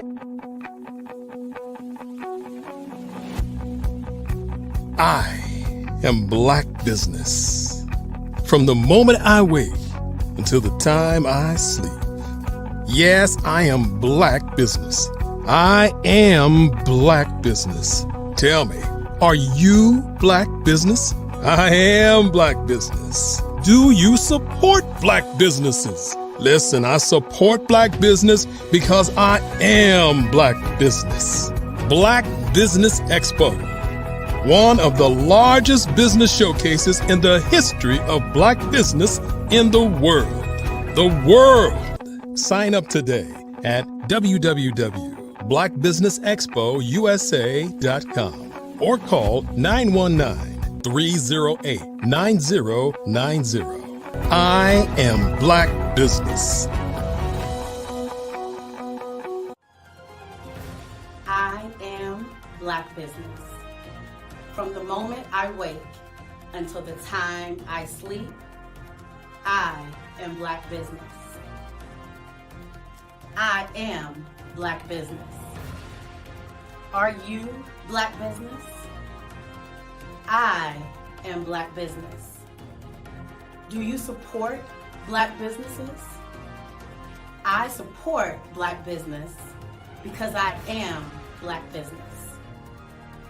Black Business Expo, one of the largest business showcases in the history of Black America in North Carolina. Sign up today at www.blackbusinessexpousa.com or call 919-380-9090. I am Black business. I am Black business. From the moment I wake until the time I sleep, I am Black business. I am Black business. Are you Black business? I am Black business. Do you support Black businesses? I support Black business because I am Black business. Black Business Expo, one of the largest business showcases in the history of Black America in North Carolina. Sign up today at www.blackbusinessexpousa.com or call 919-380-9090. I am Black business. I am Black business. From the moment I wake until the time I sleep, I am Black business. I am Black business. Are you Black business? I am Black business. Do you support Black businesses? I support Black business because I am Black business. Black Business Expo, one of the largest business showcases in the history of Black America in North Carolina. Sign up today. How many times have you been asked to help someone you didn't even know, a student, a business entrepreneur, or did you ever even ask, where did they end up? That business, that friend, that entrepreneur. Well, just maybe they ended up in a gang, bankrupt, homeless, or worse, dead. Maybe they turned to crime, drugs, and alcohol. Did you ever wonder? Did you destroy their dream, or was your life always so easy? At the Black Business Olympics, we started a movement to help students complete, give them hope and foster success. Help them to leave their dreams of providing laptops, computers, and up to $5,000 in scholarship funds. Today, we ask you to help a student, a business owner, or an entrepreneur to realize their dream by sponsoring them, supporting them, and buying from them. Consider this. With $1.6 trillion in our Black community, we only ask for a small donation for our students, our businesses, and our entrepreneurs. And you can change a life today. So I ask you, what are you going to do? Sit on the sideline and watch our students in high school be losers, miss out on their dream from lack of resources? Or are you going to donate to the movement and change their future and yours as well? Give us a call today at 919-308-9090. Change their life by investing with action to the Black Business Olympic Fund. The Black Business Olympics, one of the largest business showcases of Black business in the history of the world.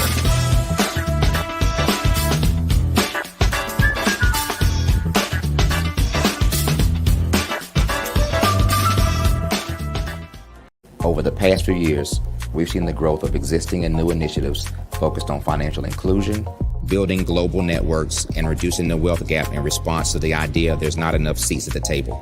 Whether their outcomes are to increase the representation of Black executives on corporate boards, ensure an inclusive global economy, or to create new U.S. African commercial pathways, the strategies are often carried out by separate programs. The question is, should they be? With the continent of Africa being home to more than half of the world's fastest growing economies, the youngest workforce, over 400 companies generating more than $1 billion annually, 700 generating more than $500 million annually that are poised for growth, and being the destination of nearly $5 billion in venture capital in 2021. Diversifying U.S. and Africa commercial engagement by building bridges between African businesses and their U.S. diaspora should begin being seen as mutually beneficial. From helping to reduce Africa's enormous capital gap to catalyzing two-way trade opportunities, the COVID-19 global pandemic hopefully has taught us that global challenges and opportunities are more interconnected than we thought. During the pandemic, African companies like Unicorn Flutterwave, insurance provider Reliance Health, ride-hailing app Yasir, and 54Gene, the continent's first bank of DNA on people of African descent, proved that when African companies have access to networks, capital, and information, they grow big, grow fast, and create solutions that are valuable to the world. This is why BDirect was created. We are the first U.S.-based but African-centric board preparedness and board search company designed to connect U.S. Black talent and corporations to African businesses. Unique and fundamental to BDirect's success is our process of helping board candidates adapt their experience and networks to an African context before they're connected to high-growth companies that are looking to locally and globally scale. From our focus groups with African business execs and government leaders, we don't ignore the sentiment that business is easy, but people are hard. Having a pool of board candidates with hard-to-access networks and extensive experience across the business lifecycle, including successfully raising capital, is table stakes for an initiative like this. So yes, we have that. But corporate or entrepreneurial success in the U.S. does not guarantee success in Africa. Developed alongside industry partners on the continent, our training program, BDirect Prep, is designed to transpose their experience to create cultural comfort, understanding, and a commitment to helping businesses in Africa scale. Our board governance sessions are African continental and country specific, integrated with cultural awareness and dexterity training, masterclasses led by African industry execs, and mentoring and coaching from African continental-based facilitators. But even more unique to BDirect Prep, we cap off our training program with an immersion trip to help candidates that have not been to Africa before see and feel Africa's complexity and opportunity from African soil. We all know traditional network-based board placement has historically left a lot of us out of ever really being in the paid board pipeline. Our strategy supports the work of many great organizations that are successfully filling seats at U.S. board tables by creating more tables for those that are still left on the sideline. It's time to start seeing the role and value of U.S. Black talent and businesses on the continent of Africa differently. Old perceptions and habits limit economic inclusion. Let's transition Black talent and the African businesses they will support from the periphery of the global economy to its core. Living in a global lockdown, we all know now how fast local and global economies can change, and see the value of having businesses that hire, strengthen local value chains, and even grow globally. Status quo in any form holds back progress. We must democratize U.S.-Africa commercial engagement by socially and economically connecting cultures that have long been disconnected. It's time for Africa's U.S. diaspora to redefine their global value by helping African businesses scale continentally and globally.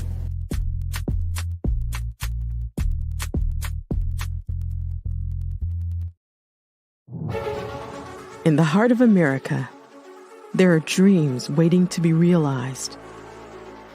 Dreams of owning a home, creating a haven for families, and building a future. Yet, there are 13 million mortgage-ready home buyers and nearly 20 million renter households who have the credit and income to qualify for a mortgage but remain left out of the home buying process. These potential home buyers are in urban and rural America, where dreams should flourish.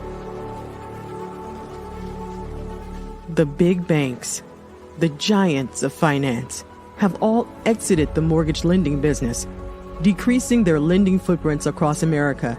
They are no longer present and active in these communities. Instead of offering opportunities for home ownership, some of these banks have chosen a different path. They have decided to become mega landlords. They have chosen to invest billions of dollars in rental homes, leaving potential home buyers with fewer options and stuck in a cycle of renting without the chance to build equity and create a legacy for their families. Here is the shocking truth. A report issued by the Home Ownership Council of America revealed that if lenders were to step forward and serve this underserved market, they could conservatively increase their loan volume by $1.5 trillion. $1.5 trillion. This is $1 trillion business opportunity, ripe for the taking.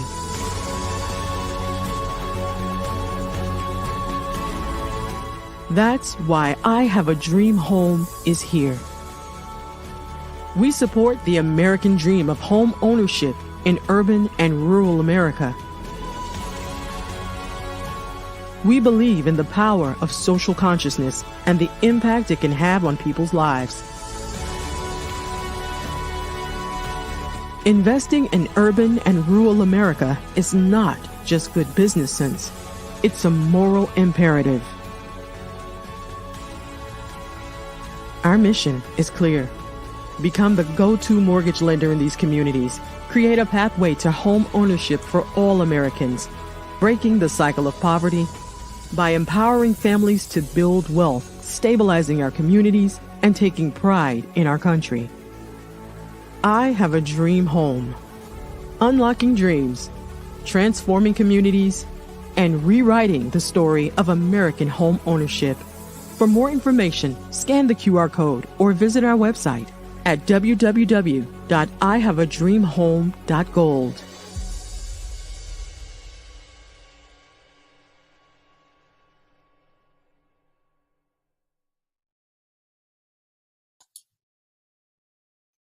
Hi, I'm Barbara H. Smith. Genius is.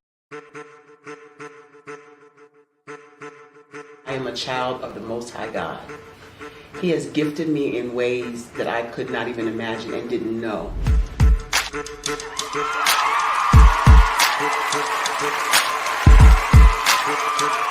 There was a time when I didn't know who I was.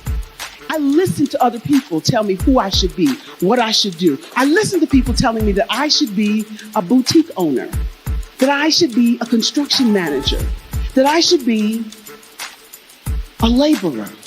Have you ever felt like you should do something else, be something else, go somewhere else, be wherever you wanted to be, and you felt like you were in a box? Anybody in the room? And you couldn't get out. Anybody in the room? And you kept trying to go and go and you couldn't get out. Anybody in the room? But let me tell you, you need to rock the box. Rock the box.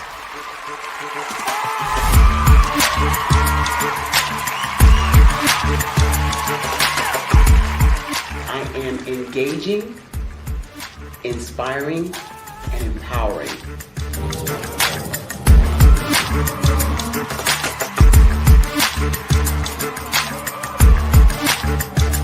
I would give you everything I know. Just by touching you, if I could, by osmosis, give you every single thing I've learned, I've gone through, I know I would. We know that's not possible, but as it is possible, I love to share information with people. Some of you out there, people have told you that you can't be, you can't have, you can't do. But I will tell you, like Kinston said, you can, you must, and you will. If it's to be, it's going to be me. You got to say it. If it's to be, it's going to be. If it's to be, it's going to be. If it's to be, it's going to be.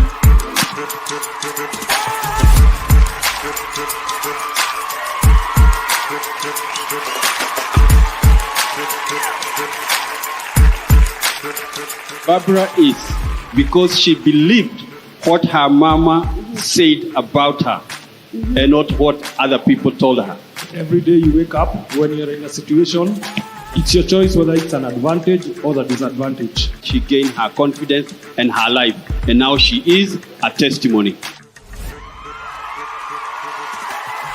If I can help you elevate yourself, then I feel like I'm elevating my own self as well. What you know and I know together can change the world.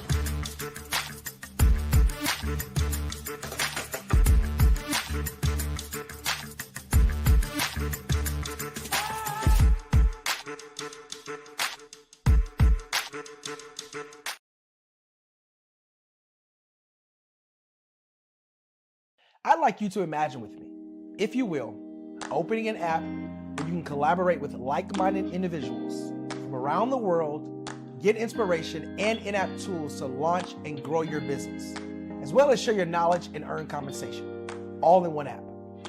Well, the name of that app is Truso, short for Truly Social. Hi, I'm Matthew Newman, the founder and CEO of Truso, a new concept in social media. Truso is designed from the ground up to be a platform that's both social and empowering for all its users. How exactly do we do that? I'm glad you asked.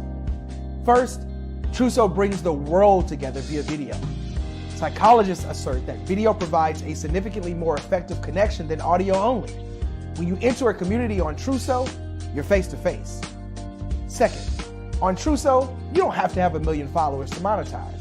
Our business model allows all hosts and moderators to monetize, no matter the size of your following, by 1, producing fee-based content, and 2, inviting others to join the platform as subscribers.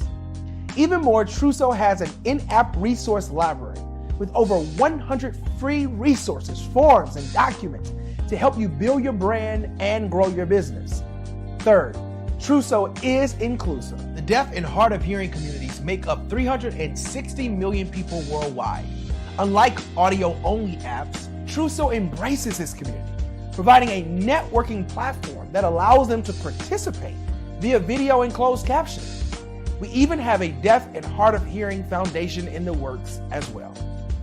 Fourth, Truso is both social and safe. We refer to Truso as a virtual extension of the beauty shop, barbershop, and brainchild of the community. A place where there's laughter, along with wisdom, growth-oriented conversation, and genuine connections in a safe space. Truso even has proprietary security to ensure we maintain a safe environment for everyone. Where are we at now? Truso is live, y'all. We've launched in beta, and we're acquiring users daily.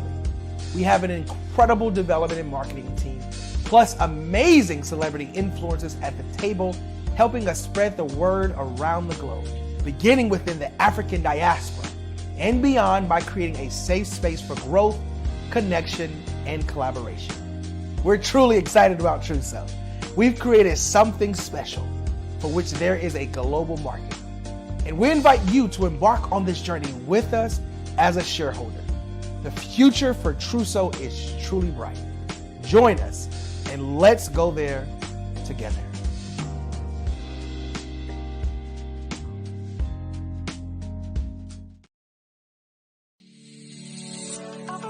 Did you know that our black dollar only lasts for 6 hours in our community? Yet other communities, their dollars last for 19 to 30 days. The Black Wall Street Nation. Black Wall Street Nation. Yes, that's why we created the Black Wall Street Nation. Black Wall Street Nation is a centralized directory available to all black businesses across the world.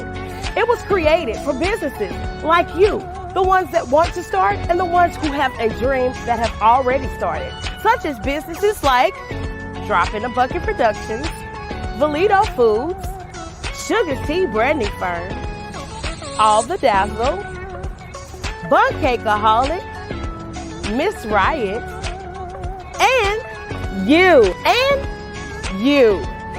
We'll have marketing, seminars, and some funding coming soon just for you. So, we want you to come and join us at www.blackwallstreetnation.com. See you there.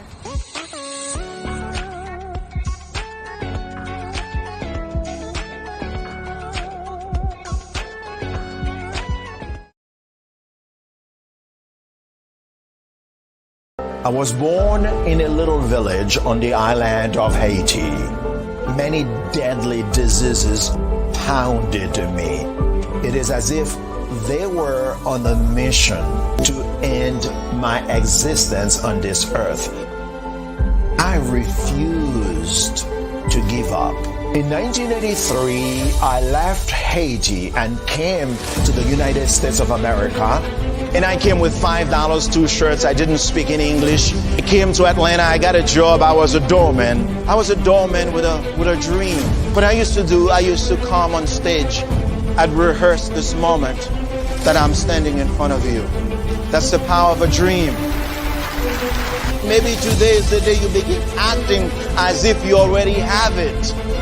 And then step out with full force. Take a risk. No condition is permanent. Don't let your situation distract you. You are chosen. You are called. You are born for a purpose in this life.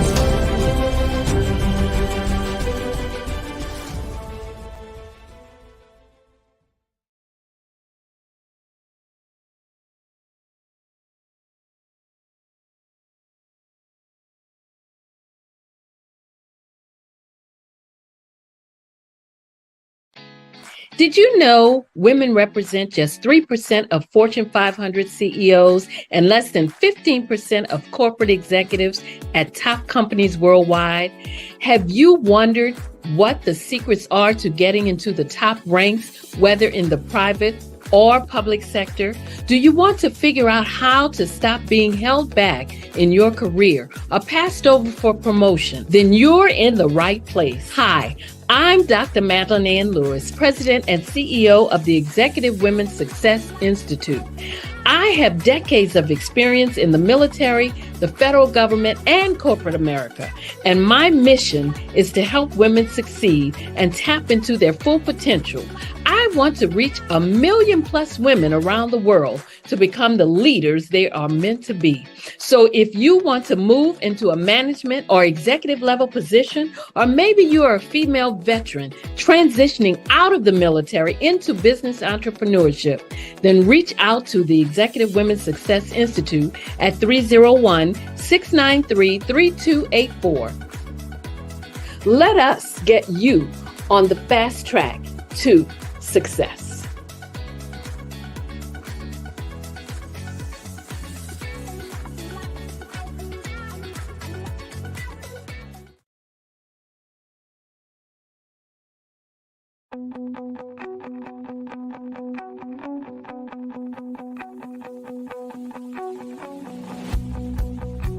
I am Black business. From the moment I wake until the time I sleep. Yes, I am Black business. I am Black business. Tell me, are you Black business? I am Black business. Do you support Black businesses? Listen, I support Black business because I am Black business. Black Business Expo, one of the largest business showcases in the history of Black business in the world. The world! Sign up today at www.blackbusinessexpousa.com or call 919-308-9090. I am Black business.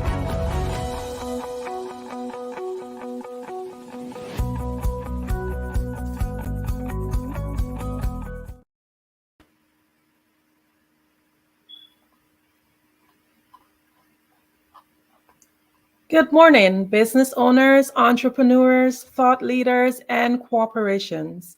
Welcome to the Black Business Network. My name is Andrea Adams, and I am your moderator and speaker for this section of our morning Black Business Network presentation. The Black Business Network is a 24-hour business network showcasing Black businesses, business owners, entrepreneurs, and thought leaders worldwide. We have speakers from North Carolina, London, Singapore, Africa, Japan, and cities all over the United States. The Black Business Network is a global community sharing its business knowledge to empower, inspire, and educate businesses about business. Before I go into my keynote speech, just let me share a little bit about me. I am a life coach, ICF certified communication, relationship, and mindset coach. One of my passions are working with children and helping them to be able to develop the art of public speaking. Some things that I love doing are skydiving, scuba diving, horseback riding, coasters, motorbikes, gormandizing, big city lights. I just love a great adventure. Also, I love to read, and I'm the founder of Keg Book Club and Keg Tweens and Keg Kids. Keg just means to read for knowledge, empowerment, and growth. I was honored and privileged to be able to be trained by Les Brown with his Power Voice program, and I was able to be mentored by John Tallarico. I was able to be mentored to think into results, and I used that training through role modeling and self-expression to empower youths to develop their speaking skills, assess their inner self-talk, change their mindset, and transform their lives. So, let me go straight into thinking into results and understanding what our thoughts are and how potent our thoughts are. Are you aware that your thoughts are the most potent form of energy? Yes, indeed. Just think about lightning and all of the great wonders of the world and how powerful they are. Yet, it has been proven that our thoughts are the most potent form of energy. But what exactly is energy? Energy has a wide capacity of meaning, so it's dependent on its concept. But one of the broadest and most simple definitions that I came across is called usable power. Energy has many forms, but greatly it cannot be created or destroyed. So let's try to understand this power that we have. We possess this potent power called energy. And just to get a better understanding about it, I'll tell you about our mind. Your mind is a center of divine creation. The center is responsible for whatever results that you are having now in your life. So, before I go on further, I will ask a question. I want you to think about this. Where is your mind located? I know many of you listening in here, the first thing you would think about is your brain. Most people automatically say that. However, the brain is part of your physical body, and the mind is the tool that we use to operate the physical body. You may be wondering, hey, as a business owner, why is it important, even as an individual, for me to understand all of this? Because where you are in your business, wherever you are in your life, it's all based on your creation, based on your ability to create the life that you want. So whatever it is that you are experiencing now, you create it. So if you can better understand your mind, then you can better create the optimum life that you want to live. So moving forward, our mind is energy. The mind is used to think. The brain is the transmitter. The mind cannot be physically touched because, again, it's energy. However, in order to understand how the mind works, I want to paint a picture. Your mind functions on many levels, but for today, we will just look at two. Just take out a piece of paper and draw a stick person. Make a big circle. We can use that to represent the head. Don't add any details like eyes and nose or whatever. We're just doing basics here. Then we will use the circle, that big circle, to represent the mind. Now draw an even line throughout that circle. I hope you guys are having the picture I'm trying to paint. It should look like a pizza, perfectly divided in two. Label one side as conscious and the other side as subconscious. That will represent your mind. And I will explain that a little bit more. So our body is the instrument. So our mind thinks and creates, and our body is the instrument that allows that to happen, whatever it is that we conceive. So the conscious mind is the thinking mind. Back to that figure, which is divided into conscious and subconscious. The conscious mind being the thinking mind, the educated mind, while the subconscious mind is the emotional mind. The conscious mind receives information from the outside world through its 5 sensory factors. I'm sure you guessed it: sight, sound, smell, taste, and touch. Unfortunately, most people only live through these senses, and we are much more than these senses. These are just an addition to the greatness that we are. The subconscious mind only does what is impressed upon it. It does not question anything. The subconscious mind creates whatever picture is painted. Just think about the stuff that you would have gained in life, all your achievements. At one point, everything happens twice. At one point, you would have had a picture of what you wanted, and then you would have created it. The conscious mind is where we gather the information, but it's not the part that controls the body. The conscious mind thinks, and the subconscious mind executes whatever is impressed upon it, and it expresses itself through the body. I know it's a lot, so just let's do a little recap, because that's a lot of information to just pour into your mind, especially if you're hearing this concept for the first time. So energy is usable power, and your thoughts are the most potent form of energy. Repeat that. My thoughts are the most potent form of energy. I want you to let that sink in and sit on your heart, because if you understand the power you hold by just thinking positively, thinking of what you want, assuming the feeling of the wish fulfilled, then you will understand that you are limitless potential. We need to understand that our mind has to be in the right place for us to be able to function and be successful, to gain whatever business it is that we want to achieve, whatever business that you want to form. You have to, first of all, be there in the right place in your mind. Your mind is a center of divine creation.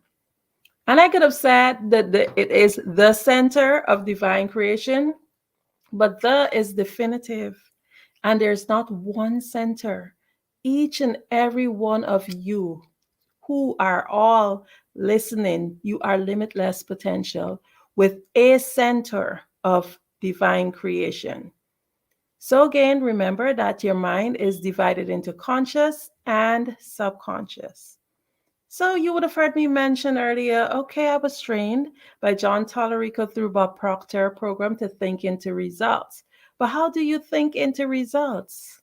It's pretty simple. Whatever it is you want to achieve, begin with the end in mind.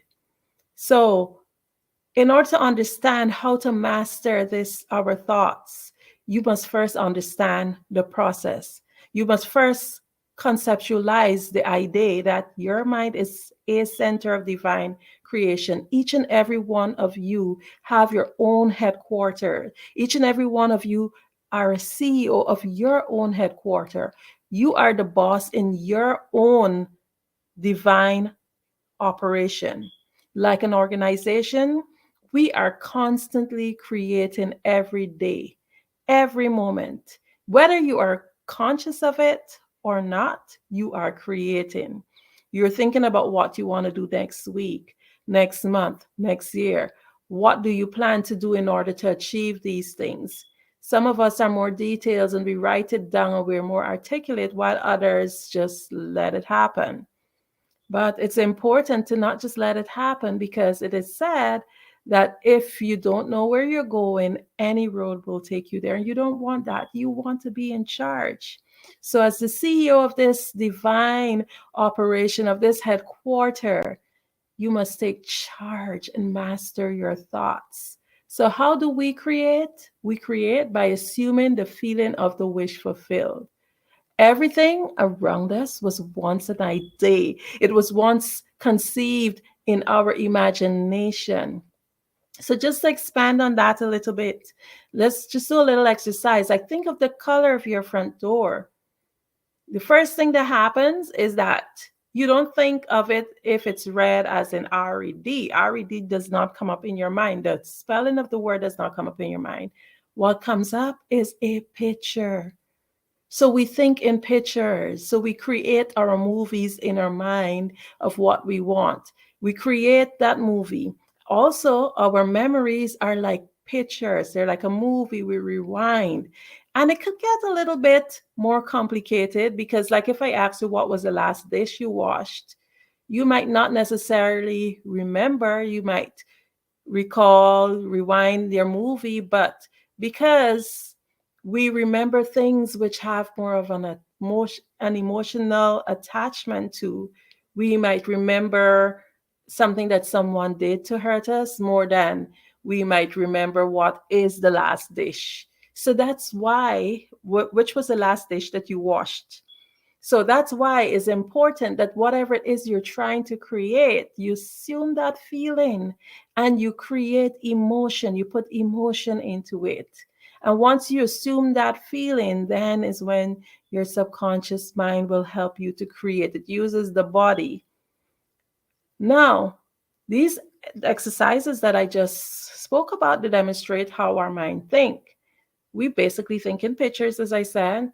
So we must begin with the end in mind.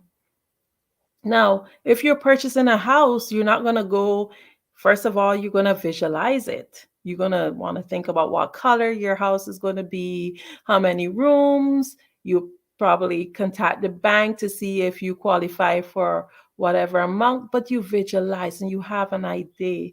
So it's important that whatever it is, it might not be a house, but whatever it is that you want that job. You think of yourself as having that job first, and then you assume that feeling of that wish fulfilled, because the more excited you are about it, the more you are likely to go after it and actually achieve what is it that you're trying to achieve. You have to put emotion into it, and then you have to plan. So it's like a movie. You think about it and it happens twice. You think about the end and then you create it. I know it sounds really easy. Oh, I just think about it and it happens. But we know that it's not that easy. Every day we create naturally. The outside world is actually a reflection. Whatever it is that you're living right now is actually a reflection of what takes place in your mind. Oftentimes we dream big, and we cannot seem to get the results. Because you might say, well, I am passionate about this, but still I can't get the results, or I start it and I cannot complete whatever project it is. Am I not passionate enough about it? Sometimes we take courses, we acquire all the degrees and the accolades, but we just can't seem to get the desired results. Whether it's financially, whether it's career, relationships, whatever it is, it's all because of how we think. So what that is basically called is just knowing how to close the knowing doing gap. Because a lot of times, not always, we actually know what to do, but we don't do it. So that's the difference. And why don't we do it? Sometimes we don't know what to do. And that's also another reason why sometimes we cannot fulfill or complete stuff, because we don't know what to do. I'm an avid reader, and I always refer back to Think and Grow Rich, where it says one of the principles is like, if you do not know what to do, you seek professional help. A lot of us, we want to skimp and cut corners, and we end up losing more. So if you don't know what to do, find somebody who's done it, a mentor. Get yourself a coach or a professional who will be able to help you close that gap. So if your issue is not knowing, then you have no excuse. There's somebody out there who have done it, because there's nothing new under the sun. So say we do know, but you still can't get the results. So why is it so hard? In order to get the results we need to get to the core issue. What is stopping us? When you really look back at it, most times it's self-doubt. It's indecision. It's poor self-image, paradigms and terror barriers, all these things that sabotages us. So indecision causes disintegration, and I'm sure many of you would have heard that. It's just a basic law of the universe. You either have to create or disintegrate. There's no other way. And that's why I love the laws of the universe, because it does not matter what gender or race, it just follows for everyone. It's like principles, it's a law. You can either create or disintegrate. So if you're not being decisive, that means that you're disintegrating. We just need to get mad sometimes and just do it. Many times, self-doubt is our major saboteur. It's like we know how to do it, but we're afraid. We just can't make that decision. We just don't do it. Nike, just do it. So again, as I said, if you don't know what to do, you find people and resources who will be able to help you. If you know what to do, don't doubt yourself, just do it. Then another big thing is poor self-image. What is the story of yourself that you have told yourself? In order to get the results we seek, we have to accept ourselves. Many of us have not accepted ourselves. We are so hard on ourselves with mistakes that we would have made. We are ashamed of decisions that we would have made, not realizing that everybody have their own burdens that they live with. The only reason why it is so much for you is because you have focused on it. They say wherever focus go, energy flows. Wherever you focus, that's what becomes big. So you can't focus your energy on stuff that are negative, because then it will turn into a big sore. And when you really ask yourself, sometimes things that you remember that were so bad, you might ask someone, they were like, oh no, that was nothing. So stop being so hard on yourself. Stop living from a victim perspective. That is one of the main saboteurs of not being able to see your results. The poor me syndrome. The self-image of you is how you perceive yourself, and it builds up and it gets worse because we magnify these stories. And you know, for example, it might have been something small and we make it into a much bigger thing. Oh, like it was so embarrassing. Everybody that was there, mind you, it was 2 or 3 persons. So anybody listening might think, oh my goodness, it was an entire village or a stadium. No, we caused this on ourselves. So self-image should be positive. Forgive yourself. Get rid of those garbage thoughts, those negative thinking. Okay? So, next thing that we have is terror barriers. Terror barriers are basically challenges based on our unconscious fears. A lot of it often erupts when we're working towards our goal and our vision. And it's really an illusion. Every fiber of our being wants to turn back and throw in the towel. How many times we have unfinished projects? That's because we have this great idea and we assume the feeling of the wish fulfilling. We go after it. We're going after it. And then all of a sudden, we have this thought that comes in, oh, I can't do this because of that reason or this reason. Or something happens and you go, oh, this is a sign. Maybe I shouldn't have done this. No, you have to push through. Terror barriers are illusions. Normally, our subconscious mind is just always working on ways to keep us safe and out of potential harm. So it's natural. It's a good thing, but yet it can work against us. So we have to master our thoughts and learn the art of overcoming these things. Do not allow old conditioning and beliefs to stop you from performing new acts in an efficient and effective manner. Terror barrier is basically that feeling of anxiety, that thing that we get in our stomach whenever we're about to start something new. So just get over it. So I've spoken about the paradigms and the terror barriers and self-doubt and indecision. These are all things that keep us from being able to achieve that which we want to achieve. It's the thing that stops us from getting to the next level. So my question to you is, now that you know what the issues are, you understand that you are in charge of your future. You are responsible for whatever reality that you have now. And you understand that these paradigms and terror barriers, they're all illusions. They're all just there to stop you from getting to that next level. You understand the problem. So my encouragement to you is to step forward and ensure that you just overcome it, kick them out. Remember, the only way to see the labels on the box is to be on the outside of the box. Do not put yourself in a box. Understand that you are limitless potential. Do you understand what that means? Sometimes we find ourselves saying, oh, he or she will not amount to more, or I cannot amount to more. There's nobody under the sun that knows what you can amount to. You yourself do not know what somebody can amount to.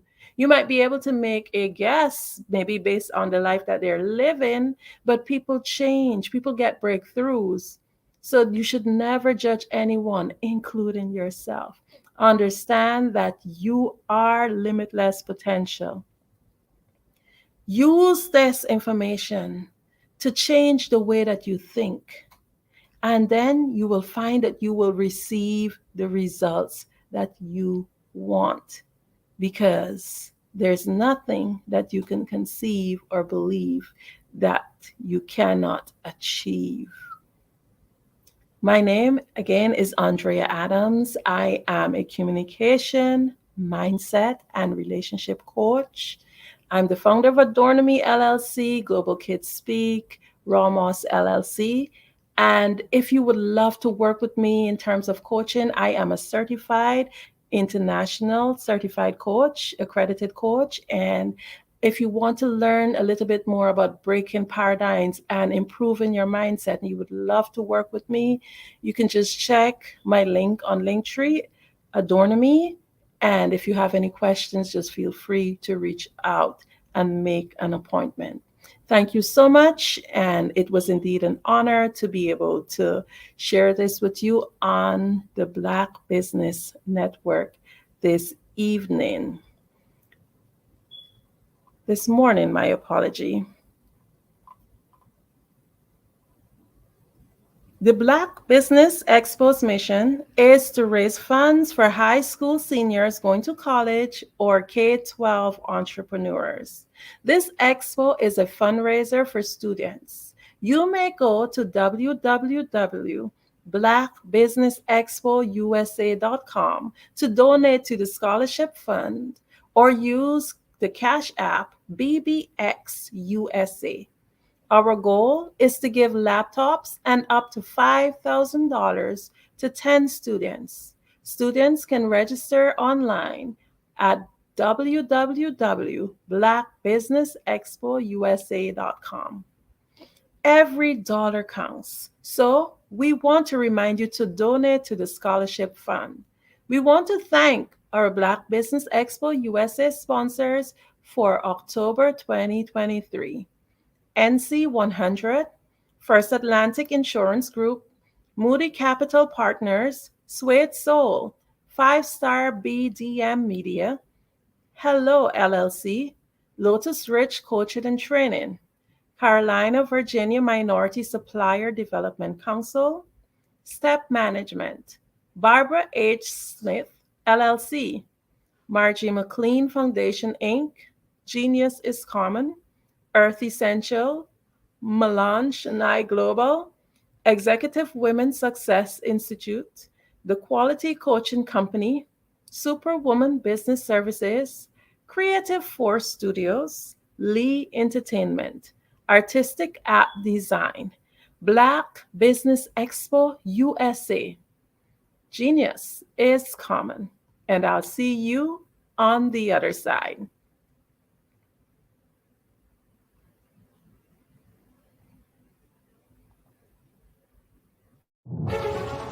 In the heart of America, there are dreams waiting to be realized. Dreams of owning a home, creating a haven for families, and building a future. Yet, there are 13 million mortgage-ready home buyers and nearly 20 million renter households who have the credit and income to qualify for a mortgage but remain left out of the home buying process. These potential home buyers are in urban and rural America, where dreams should flourish. The big banks, the giants of finance, have all exited the mortgage lending business, decreasing their lending footprints across America. They are no longer present and active in these communities. Instead of offering opportunities for home ownership, some of these banks have chosen a different path. They have decided to become mega landlords. They have chosen to invest billions of dollars in rental homes, leaving potential home buyers with fewer options and stuck in a cycle of renting without the chance to build equity and create a legacy for their families. Here is the shocking truth. A report issued by the Home Ownership Council of America revealed that if lenders were to step forward and serve this underserved market, they could conservatively increase their loan volume by $1.5 trillion. $1.5 trillion. This is a $1 trillion business opportunity, ripe for the taking.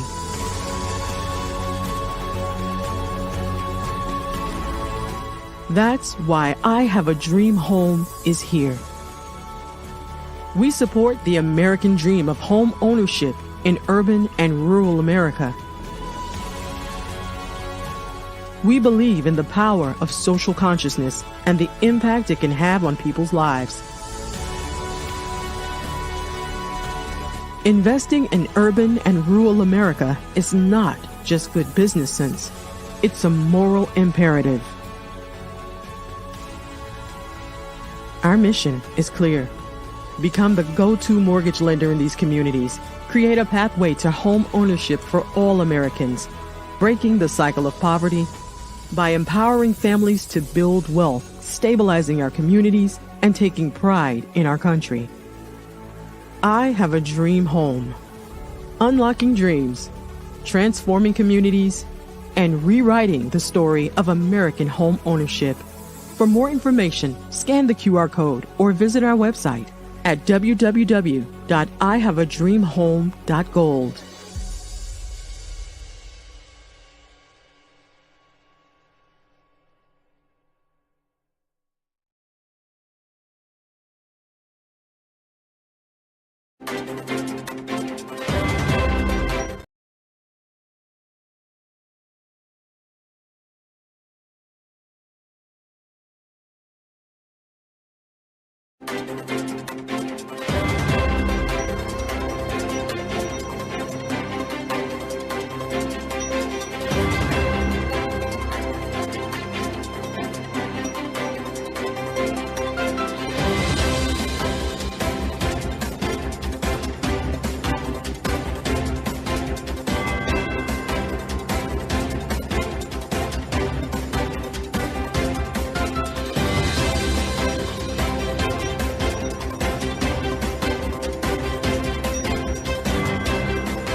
Dr. Eric Kelly III and a host of phenomenal speakers from all around the globe for this 7-day virtual event that you don't want to miss. The mission of the Black Business Expo is to raise scholarship money from kids all the way from high school all the way from college. The Black Business Olympics is one of the largest Black business showcases in the world. It is an opportunity for businesses and companies to showcase their businesses globally. We are going to be giving away laptops up to $5,000 away to students. Again, I'm Olivia Appleberry, the founder of 2 Cents Finance and one of the speakers for the expo. I am so excited to see you there. For more info, go to www.blackbusinessexpousa.com or call 919-308-9090 and hope to see you there.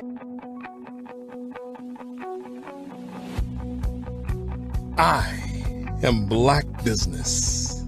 From the moment I wake until the time I sleep.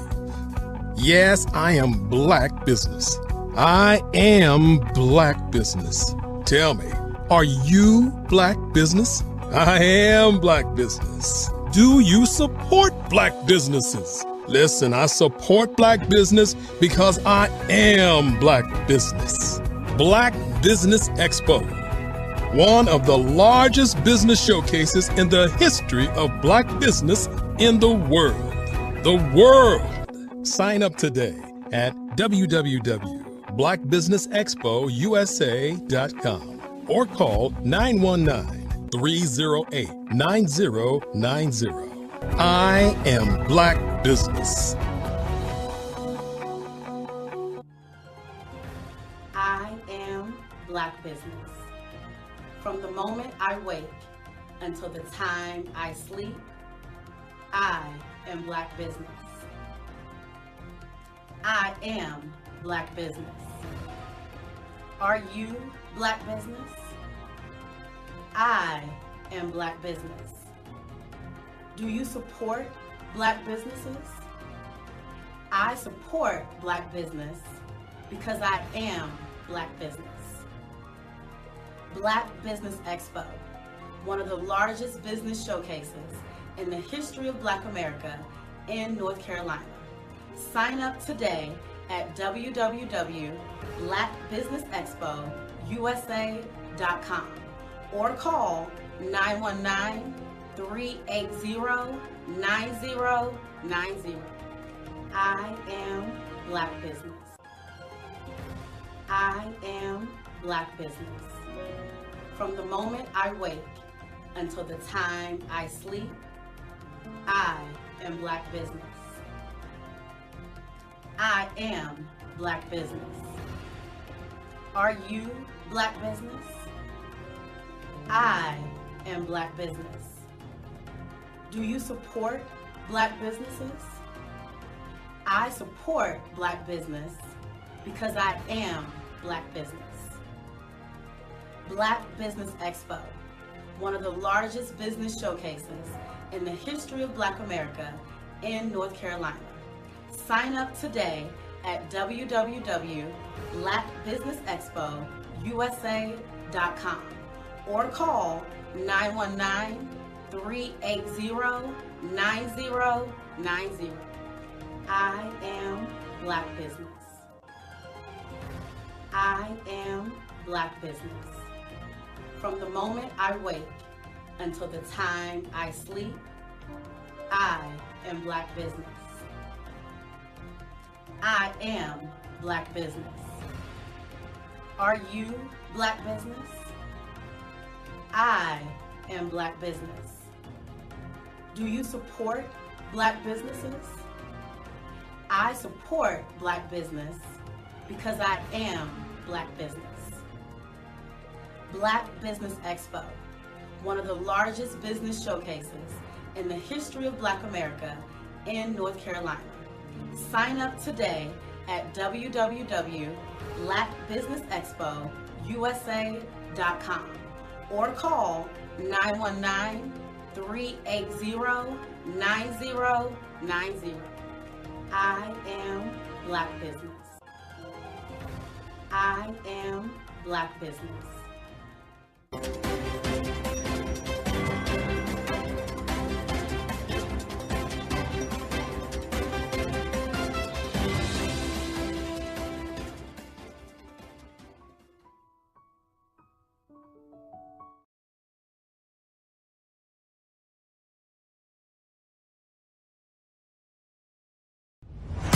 Social media is evolving. It's more vibrant, more colorful, more energetic, and so are you. It's not just photos anymore. It's video, it's audio, it's subscriptions. And now there's Fanbase, a new monetized social network. Fanbase delivers the complete native app experience with full content monetization for every user. No algorithms that shadow ban your engagement or growth, and no ads. Follow anyone for free and subscribe directly to your favorite creators for $4.99 a month. Plus, show some love by tipping on any post. Also, make a Fanbase page and monetize your content the same way. Finally, connect with your followers by posting the amazing content you already create. And now, get paid for it. It's time to energize and monetize, because everyone's a fan of something and everyone has a fan base.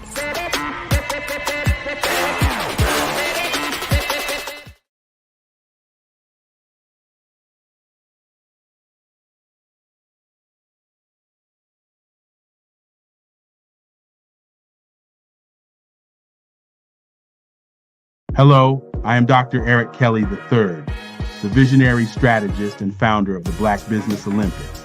I invite you to showcase your Black-owned businesses on the Black Business Network global stage. The Black Business Olympics is a global Black Business Network platform that propels Black-owned businesses into the international spotlight.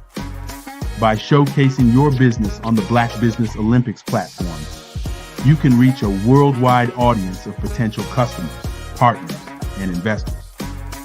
You can also establish yourself as a thought leader and expert in your field, attract lucrative partnerships, and more speaking engagements. In addition, the Black Business Olympics platform provides a valuable opportunity to connect and collaborate with like-minded entrepreneurs and business professionals from around the world. This can lead to new business opportunities, ideas, and relationships. Finally, by sharing your story and expertise on the Black Business Olympics platform, you can inspire and empower others.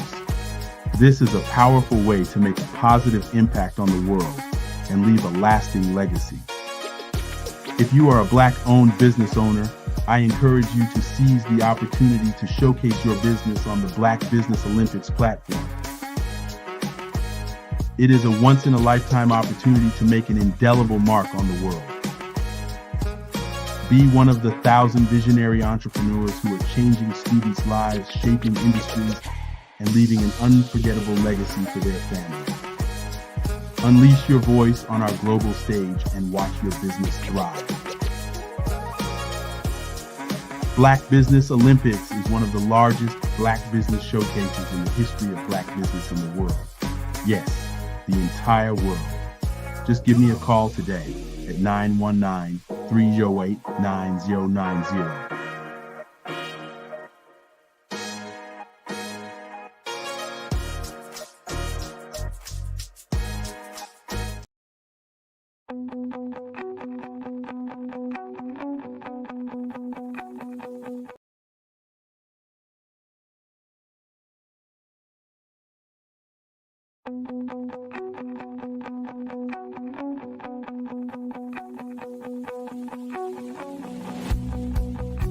I am black business.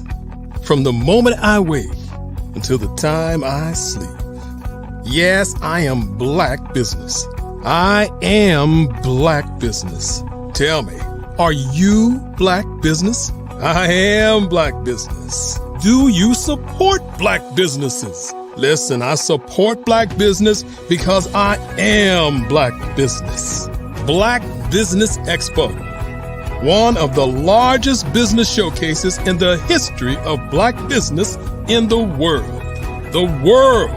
Sign up today at www.blackbusinessexpousa.com or call 919-308-9090. I am black business.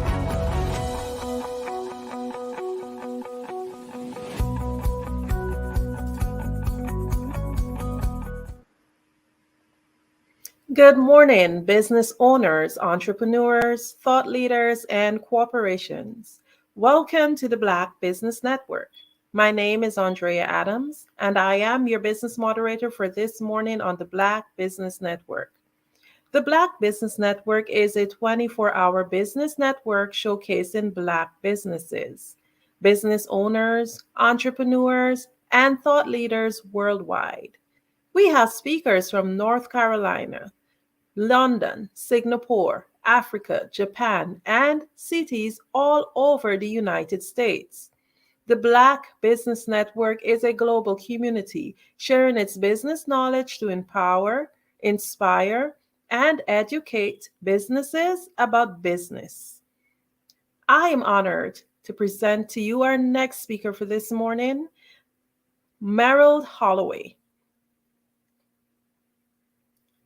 Currently residing in Raleigh, North Carolina, is an enthusiastic, resolute advocate for economic empowerment and social justice within several North Carolina community and business sectors.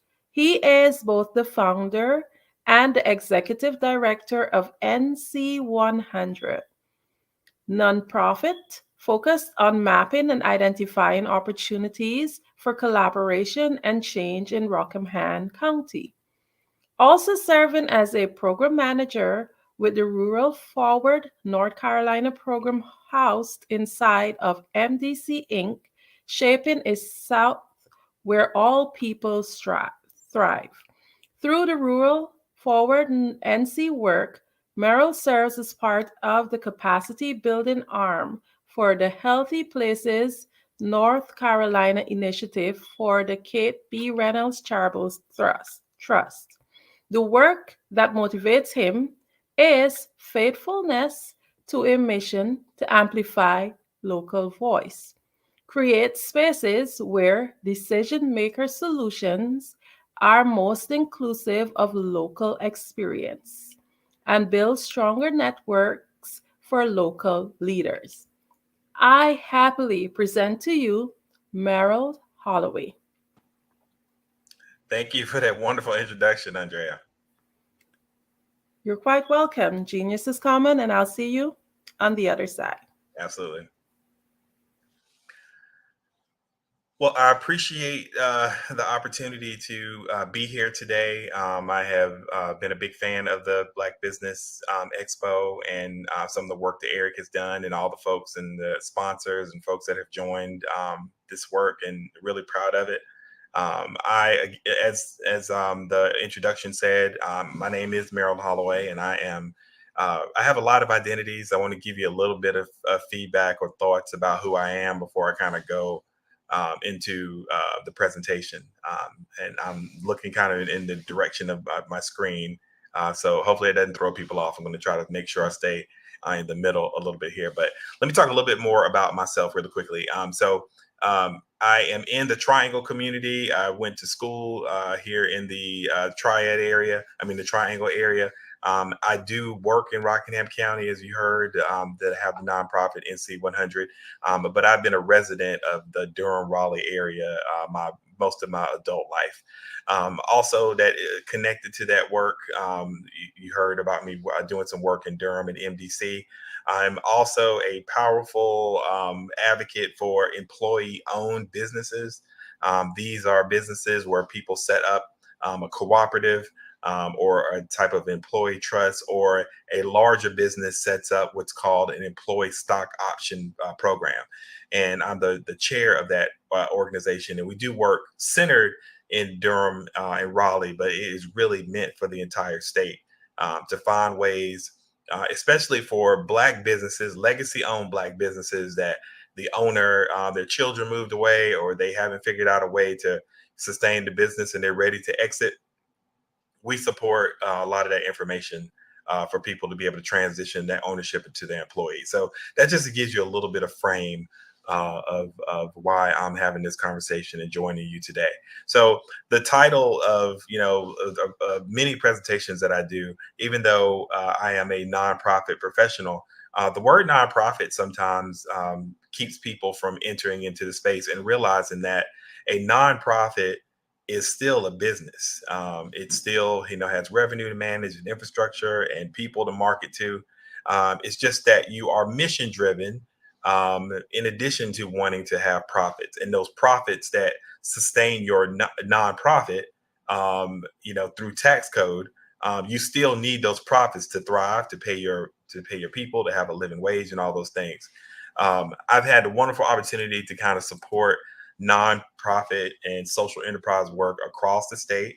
And there is this tension that these business owners that are, community driven, community led, are thinking through. It's one direction is taking them to, I want to build capacity for the future because I want to continue to do this work. But the reason that I got into this work is not because necessarily I wanted to make a profit and sell something to people. I wanted to address immediate needs. And typically those organizations look for grants. Or they look for donations, or they're looking for people to support them, and they don't have a fee-for-service revenue model with some type of service that they provide that is of value to like larger organizations. So you see these organizations, sometimes they'll start and then burn out because maybe they got a couple donations for a couple years, and 2 years later they weren't as successful, or the grant partner that they were working with decided not to support them. So a lot of the work that we do, especially with NC 100 in Rockingham County and across the state, is to talk to people about figuring out different models.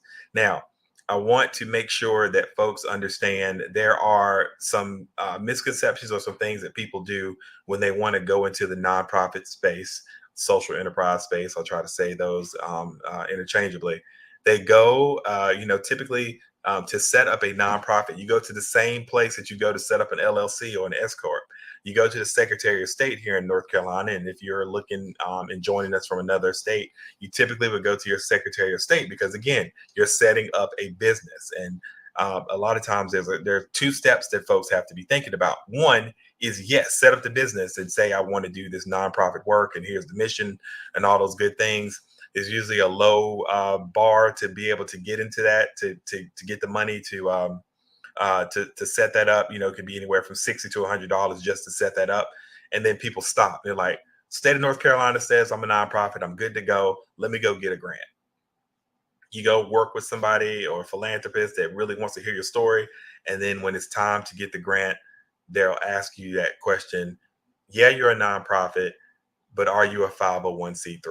Do you have tax exempt status? Have you gone to the IRS and explained that your not-for-profit business should be able to make money, obviously, so you can, pay your bills and stuff, but to be eligible for grants, you need to have a tax exempt status for a lot of these foundations. Now, I'm not going to go through all the 501c stuff, the IRS tax code. You can go to IRS .gov and look those things up. But typically people set up nonprofits as charitable organizations, and those are termed 501c3s. And they have very specific things you can do and some things that you can't do. Some folks set up a nonprofit private foundation because they've got a chunk of money and they want to get the money out.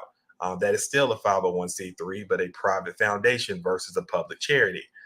Sometimes people are doing that paperwork on their own, and they click the wrong button and set up a private foundation because they've heard people say the such and such foundation, or your favorite athlete, or somebody that you really admire has a foundation. And so you think setting up a foundation is the right way to go.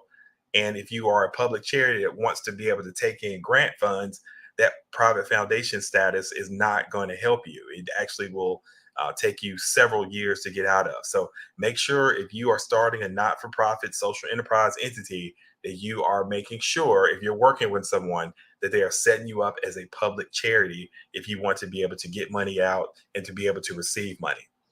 There are other classifications that I won't go into, but just make sure you know what's going on. Popular things that we hear from funders, if you are working with folks in philanthropy, at foundations or at the corporate level, you hear a few things.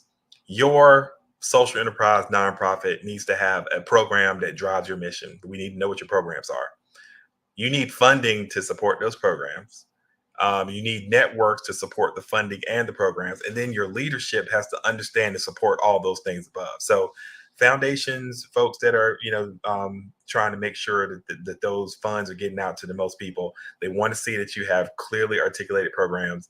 They want to see that you have sustainable funding, all the while you're asking them for money. And then they want to kind of know what your networks are. So those are some of the things to kind of be thinking about. Other things for folks who are watching and listening and have started a nonprofit or thinking about starting a nonprofit, or I guess it's the folks who have started a nonprofit and kind of looking for funding outside of donations and those type of things, or in-kind gifts. Here's just a few things that I just want to make sure that you kind of know to kind of think about. When you go talk to people, whether it is somebody that has a lot of money that you may want to donate that money or gift you the money, or if you want to go to a philanthropy partner, someone who is a grant maker, a lot of times they like to see that you have some financials. Now, if they're not super solid, you need to figure out and get a coach to make sure that they're clear at the very least. They don't have to be super intricate, but you need to have some solid idea of the money that's coming in, the money that's going out, and some forecasting. Hopefully you've got 2 years worth of financials to share. Hopefully you've got the financials that are current for your fiscal year that you're in now. And then what are you looking at and projecting out for 2 years past that? So you're looking at 5 years of, if you have it, or if you've been doing the work long enough, they want to see a little bit of like what's happened in the past, where are you today, and then where you see yourself going. You have to be very clear about what you need to maintain to expand the programs that you want to do. If you don't have enough funding to do it, then you need to be really thoughtful about that and be really clear and transparent about it. Think about 3 or 4 other organizations, other nonprofits, other social enterprises that you really like. Look at their websites. Think about what they do. Write down all the things that impress you about that organization, and you'll be surprised how many of those things you'll put your own spin in when you create your own model. If you are in a nonprofit right now and you are struggling to get funding, think about, we're at the end of 2023. A lot of times there are corporate places, Food Lions, Walmart. If there is a plant, Nestle or whatever it is in your town that has some corporate philanthropies, start asking these businesses, if you have some relationships with for-profit businesses, do they have a foundation that does any philanthropic work? Set a funding goal for the end of the year. Let's say that you think it's perfectly realistic to raise $2,500 before the end of the year. Go tell some of those corporate philanthropy people that's what you're trying to do. Tell them your mission. Talk to your board. Talk to the people in the community. See if they can help you with $5, $6, $10, whatever it is. If you can get, 100 different gifts of $1 to $2, $4, or $5, that's 100 more people that know about your organization and will spread the word. And you never know what money may come from that. If you have board members and you are working in a social enterprise and you have board members, let's say you have 10 board members, See if you can get those 10 board members to talk to 10 people to make some type of contribution. It doesn't matter how much it is. The goal is to get the word out and to let people know the value of your organization, because you never know when somebody is talking really great about you and you're not in the room. Next thing I want to say, and I will try to zoom through this as quickly as possible and not bore you guys, and I definitely have slides and information I can share in the future, or right after this. But another thing that struggles that we see with some of our nonprofit social enterprise partners are 5 key things that I want to lift up and talk a little bit about some of them. Leadership. People get burned out. You can't do this work alone. You're not going to be successful doing this work alone. It can't just be your baby. A nonprofit really belongs to a group of people. It doesn't really belong to one person. And it can't be, at least I would recommend it can't be one person's vision. It should be a community's vision. So succession planning is really important. You're going to do the work for as long as you can, and then somebody should be ready to step in to pick you up and to support you so you don't take on all this on your own. You got to be thoughtful about your communications and marketing. Every business has a budget or is thinking about a budget to do communications and marketing. It doesn't make sense for you to have a not-for-profit organization and not have money set aside for communications and marketing. How can you get the word out? If you do run into some income, the way to sustain that might be dedicating some of that income to making sure your website is robust, that you have a newsletter, all those things. Make sure your back office operations look good. If you need to, if you belong to a church, if you have a valued mentor that can help you with that, if your board members have particular expertise, you've got to get your back office operations straight. The last thing that's connected to that back office operations is thinking about financial health and sustainability, which I'll talk a little bit more about. At NC100, we really feel that we are doing social enterprise for impact. We've got a small but mighty team.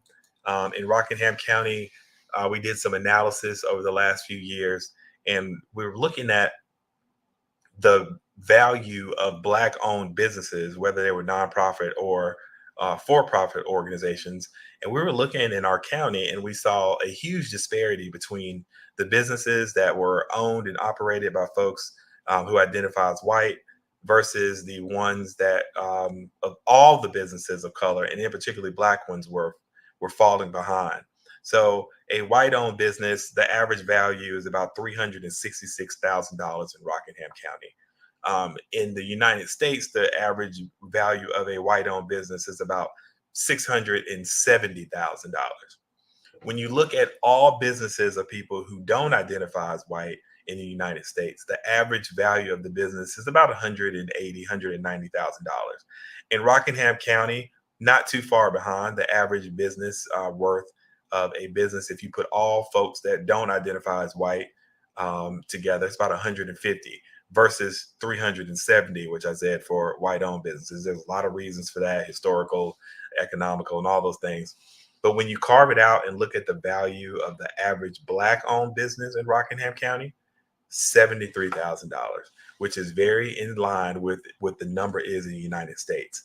The average value of a Black-owned business in the United States is $74,000, as opposed to businesses that are owned by folks in the mainstream, which is almost $700,000. And a lot of reasons for that, which I'm sure we have talked about in different sessions. Our team at NC100 has a whole bunch of different talents. There are folks who are very business operated inclined, like myself, and but also with this social entrepreneurship and the social change model. We have folks that are interested in programs and kids and trying to help people with services. We have folks that are interested in our communities where English is not the primary language. We made it a priority to make sure that we have staff that are bilingual, that particularly speak in Spanish.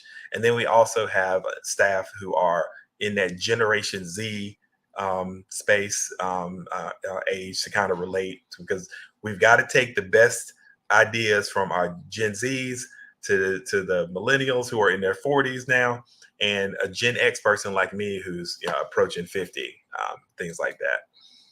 One more thing about NC100, just to give you a little bit of how we have positioned ourselves to be able to kind of be in both spaces, this kind of social change space, the community driven space, but also be really steadfast in making sure that people understand that we are about business, and businesses are, and nonprofits are businesses.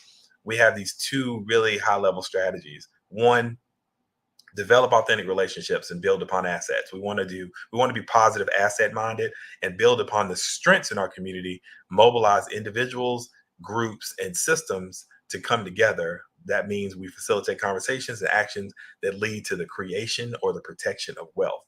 And that can be through some of our youth programs. That can be from convening.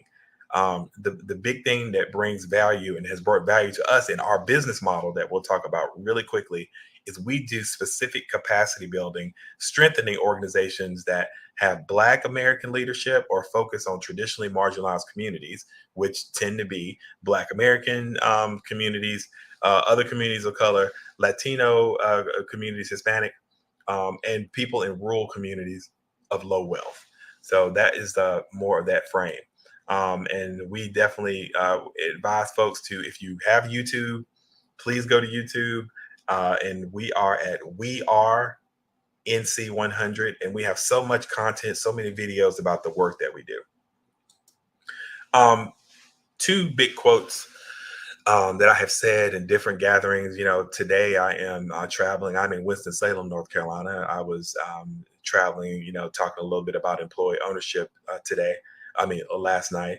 But one of the things that I like to say about our work is that all of this work, the work that we all do, but in particular, the way we kind of look at it is to encourage and foster entrepreneurship mindsets while doing the social enterprise work and helping all of our folks dream big, because everyone deserves to win in this economy. There are so many spaces and information that is out there for folks to be able to get access to capital, access to relationships. And we need to share those things. Like when we find success, we need to be able to pass that on and to help folks and give them a little bit of a head start from the stuff that we've learned. We live in this constant tension between these really two ideals. It's the world as it is and the world as it should be. And the work that a lot of us social change folks do, and trying to discern the interest that creates people's position. We want to agitate, we want to anger and lean into the anger about things that don't work the way that they should be so we can make change. But you want to be true to yourself, true to your values. As you learn what people really are aligned to, whether it is, creating like collaboration space or providing resources for people, once you make that social contract and understanding with people, you can be a disruptor as well by just simply pointing out any contradiction between what a person or organization says and how it acts. So if there's an organization that is benefiting on a reputation of being really supportive of all communities, and that's not exactly what's happening and it's making people suffer, it is incumbent upon us to point those things out in a way that has that person who's made that social contract and community be accountable. And we really believe in doing that work. We took a long look at our finances last year in 2022, and we were very successful in raising money. Almost about $400,000 we raised, either through private foundations or community foundations, fees for service where we charge for different things, donations from our supporters, working with the city and county, holding big fundraising events, and then just, generally working with people in corporate philanthropy, like I talked about before. And out of that $400,000 that we raised, we realized over 59% of that money, almost 60% of that money came from private foundations. Now, nothing against private foundations and people in regular and, traditional philanthropy that support organizations. But what is the danger of having 60% of your money come from one or two private foundations? If those private foundations decide not to fund you, then where are you? Can you continue to do your work? And if that organization has such a significant portion of your finances, do they have more influence on your decision making or the things that you decide to focus on? If you decide that you want to stand up for a particular social movement, or if you decide that you want to go a different direction with your nonprofit because you've talked to the community and they want you to do something different, and that funder doesn't agree and you lose that funding, then where are you? So we want people to be thinking about, in my nonprofit social enterprise business, what is my secret sauce? What do I do, or what can I contribute that nobody else can, or few people have been able to think about? What is the big problem that you are addressing? And what is the big thing that you are focused on that the community has ID'd for you to support? And do you have some type of unique solution? You can sell that. It is sellable. You can go to a hospital. You can go to a school system. You can go to the mayor. You can go to any large entity that has a lot of funding that wants to do really great work in the community and tell them, this is my secret sauce. I'll tell you something else, and I've learned this over time. Sometimes people want the whole story about how you started a nonprofit, how you're doing a social enterprise, and all the really great stuff that you want to do. And, you climbed a mountain and had an epiphany and all stuff. Some people want to hear that stuff. Sometimes the folks that have large amounts of money just want to hear a little bit of it and then pull on the thread of something that seems really interesting. Think about having 30 seconds to get 3 minutes of somebody's time. Can you talk about your nonprofit right now? Can you talk about your social enterprise in less than a minute and a half? Maybe sometimes can you get it down to under a minute? Can you you've heard this term about the elevator pitch. In a few sentences, can you tell enough of why you're in the business and why you need support that would get somebody to want to have a deeper conversation with you? So think about that. 30 seconds to get 3 minutes. What's the strongest information that you can share in the first 30 seconds of that minute conversation? So think about that. So we started thinking about that, what are the things that we do really well that we would want to kind of brag about and we want somebody to pay us to do? And we said, let's put together a one-pager. A one-pager doesn't have to be one page, but if you have some type of document that is either that you can send electronically or you have in your hand that you can hand to somebody in a flyer that explains to an organization or somebody that can fund you 4 simple things. The first thing is context. What's the context of your organization? Why are you doing the work? Make it really simple. I'm doing this because community said this, or I grew up here and we had a group of people and we said this. They need to understand the context in a couple sentences. The next thing they need to know if they're going to talk to you longer and give you money is, what are your large objectives? Not your programs, not every single thing that you do when you're in community and you feed people and you do this and get people coached. No, what are you trying to achieve in 1 or 2 sentences? We want to achieve this. We want to achieve that. No more than 3. High level. The way you do it is strategies and things that you can talk about later. But what, at the end of the day, what do you want to achieve by certain amount? Is it by the end of 10 years, 20 years, 5 years, 1 year? What do you want to get done? The third thing that you need to think about when you're trying to explain your information on a one-pager and you're giving people information or you set up your website is the methodology. How do you do it? Can you simply explain, we do this because we do, we want to, support, like I listed those 2 high-level strategies of our organization. That's our methodology, right? So C, context, O, objectives, M, methodology, and then B, what are the boundaries? You got to be clear. One of the things that nonprofits and social enterprise make the mistake of doing sometimes is they want to do 800 different things. They get distracted. They see this project, they see that project, they want to go here. It's like a kitten that sees a ball of yarn, or a child that sees a set of keys, or me that, if one football game is on, I can't, concentrate on one because I want to turn on my, Sunday ticket and watch 5.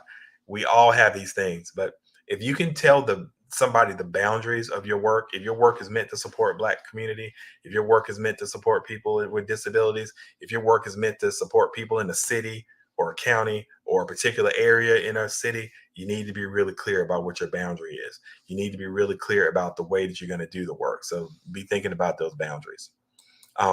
Your one-pagers have to kind of have your mission statement, a way for people to contact you, and why should they support you? They should have links or a way to get to your social media. They should have maybe a testimonial about the value that somebody has found in your organization, they should have photos and visuals of like what the work looks like. And then other thing that I think people don't think about, key metrics. They don't have to be the most elegant, but are you trying to capture some numbers to see how many people you engage with? Do you have any idea how much money you raised? You know, things like that. They need to know in the traditional philanthropy space, or somebody who's going to invest, they need to know that you're being really thoughtful about what your work is going to end up doing. At NC100, we made the case that we can help people move from idea to action. That's simple. We can account for power dynamics in the room by you bringing us in to be a facilitator. We can support you with process. We have partners that we work with at MDC that have trained us and showed us how to do that. You can find people who have this information and they can share it with you. We can help people build a balance of trust and distance by coming in the room and learning enough about the situation that we can mediate. And we can say the thing that sometimes people aren't willing to say. I think another thing that we told people that helped us with our contracts is that we can allow you as a leader to truly listen and hear to your people. If you give us the information and we come into your setting and facilitate a meeting, and we work through some of those things that you guys have been having a hard time working on, that gives you some space to be able to contribute just as a collaborator. And maybe you build some more rapport with your staff if you have like a larger organization. One project that I wanted to talk about that built some value for us with a local health system. So again, I'm from Rockingham County. I grew up in a little town called Reidsville, North Carolina, which is about 15 minutes away from Greensboro. For folks, and I would imagine a lot of you are familiar with Greensboro, a wonderful city with a lot of Black history, Black home ownership and business ownership, and wonderful education. North Carolina A&T, Bennett, UNCG, A&T. It's like all the, just a really great place. The history of Guilford County, having the Charlotte Hawkins Brown boarding school, like there's so much history in Guilford County and Greensboro. But there is a local health system there. They're called Cone Health. They operate in Guilford County, they operate in Rockingham County, they operate in Forsyth County. And we had an opportunity to make a presentation to them about a potential merger with Cone Health and another health system that was coming in, and it was going to bring in millions of dollars of community relations money and support. And we talked to that health system about how valuable it would be to be able to support organizations to be ready with their infrastructure and capacity building to be able to take on community health work. And so our hypothesis was that if we could, we could help them learn how to do better engagement, that would fortify the pool of community organizations that the hospital could work with.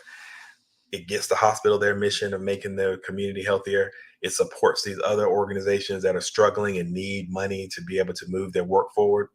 And it allows deeper understanding of what some of the community problems were. So we set up what we call the design thinking framework, where we explained to a group of nonprofits in Rockingham County what we wanted to think about focusing on. And so we brought them all together and started thinking about, like, what are the main issues going on in Rockingham County? And those folks had access to other people, and other lived experience. And we talked a lot about it and drilled it down to a few things. Once we drilled it down to a few things that we had some consensus on, we asked our partners to go into community and ask some of those same questions and see if what we were thinking matched what they were thinking. Then we would come back. Once we got the feedback from those folks, we came up with an idea, like, what could we do as a business model, or what could we do as a solution model that would support some things that the community members have prioritized. And we came up with like 4 or 5 different events that we could do and learn from. The crux of this is having the discipline of being able to talk to community as you make your plan. So when you bring a solution to community, more and more people have designed it that are within the community, instead of just you coming up with an idea and saying, hey, do this, or here's a solution for you people. It's you have designed it. So once we come up with like a couple solutions of what a business model might be or an idea, we go right back to those people. We talk to them. We make sure that we haven't missed anything.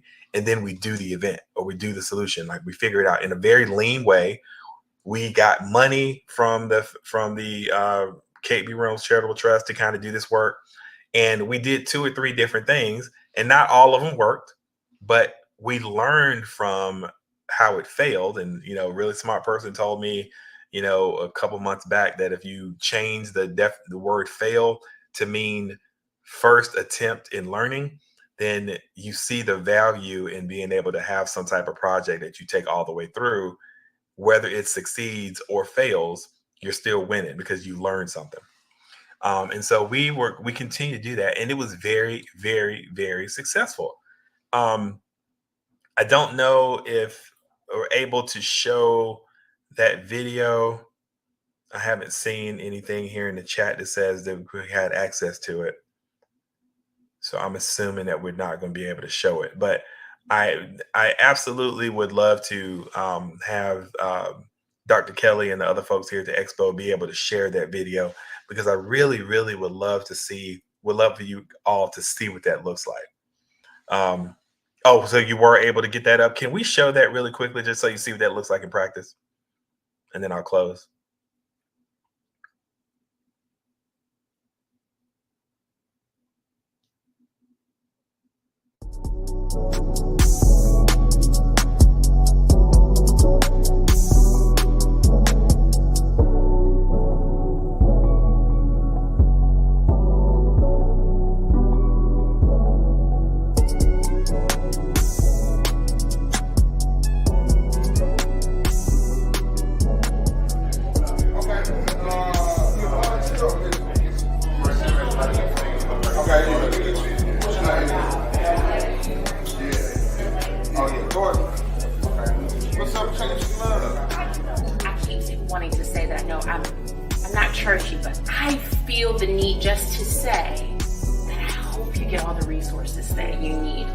Because they need us. Our communities need us more than we can ever imagine. And I would hate for that to be a barrier for anybody in here not to be. On May 14, 2022, a combination of 40-plus leaders, community stakeholders, volunteers, mentors, and champions convened for a pilot of a unique and special conference. They call themselves the Cone Coalition of Like-Minded People. Like-minded towards liberation, fairness, and the idea that everyone in Rockingham County should thrive regardless of who they are or where they live. This 4-hour event was held on the campus of Rockingham Community College in Rockingham County, North Carolina, as a part of a design thinking project in partnership with Cone Health, MDC Rule 4. Several leaders convened from Rockingham County's nonprofit NC100. They came together to address some shared challenges and problems together while sending an authentic community voice, thanks in part to the grant funding from Kate B. Reynolds Charitable Trust, engaging in inspiration, imagination, and prototyping to bring this pilot to reality. The Piedmont Triangle Regional Council shared several job opportunities for the crowd to explore and share. Black-owned businesses were prioritized in hiring and supporting the collection of champions, to the food and snacks, to the folks trusting and documenting this event, to the child care provided by Headway Success Group. Forensics lab. So today is all about healthy mind, healthy body. And so we have the forensics lab set up, and so we'll have our display of our volunteers. So what they'll do, they'll get a chance to label. And of course, we have to have old school operation because it's just fun. Local facilitators led the county members through an in-depth work session about the importance of mentor and active volunteering. What's called Intelli. It's a non-profit organization, and it helps. Rockingham Community Champions of Faith and Public Service grace our community members with shared learnings on this amazing Saturday in Wentworth. Crystal Galloway served as a brilliant and engaging mistress in ceremony. Reesville Parks and Rec Superintendent Quentin Robinson delivered a starring keynote address. and Tango Moore of the Reedsville Area Foundation was honored, along with a side of honorees on our first Portia M. Parrish Cone Coalition Champion Award winner, given in honor of her memory and legacy as a tireless advocate and torchbearer for the marginalized or underserved. Help us reach our goal to learn more about building and strengthening the relationships of those who support mentors, volunteers, and young people, especially in the ages of 12 to 22, building the community capacity to support those in need of training, resources, and storytelling, finding ways to create and maintain a healthier Rockingham County and beyond. Want to know more about the Cone Coalition? Contact NC100 via Facebook at NC100 or www.nc-100.org.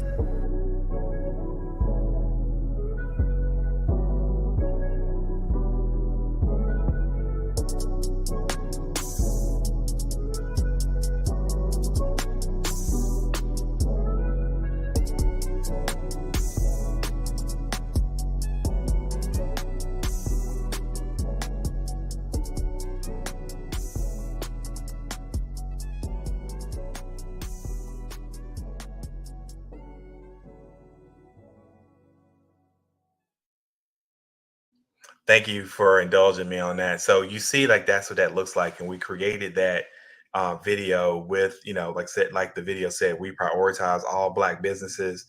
We were able to pass through some of that grant money to support our community members and the people who made that recording of Black business that we definitely was shut out. We also did this work with a community center in Stoneville. And have been able to get fees for service for there.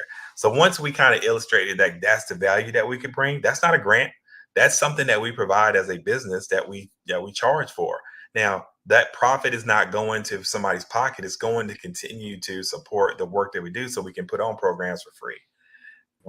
Since then, we got a contract with the Rockingham County Health Department. We got one with Cone Health and CRL. So the big thing that I just want to lift up, and close, is that we went from having $10,000 worth of business that we did fee for service to almost $100,000 in 1 year, just from thinking about what do we do that other organizations can't. And that's just appreciate you for listening to me today.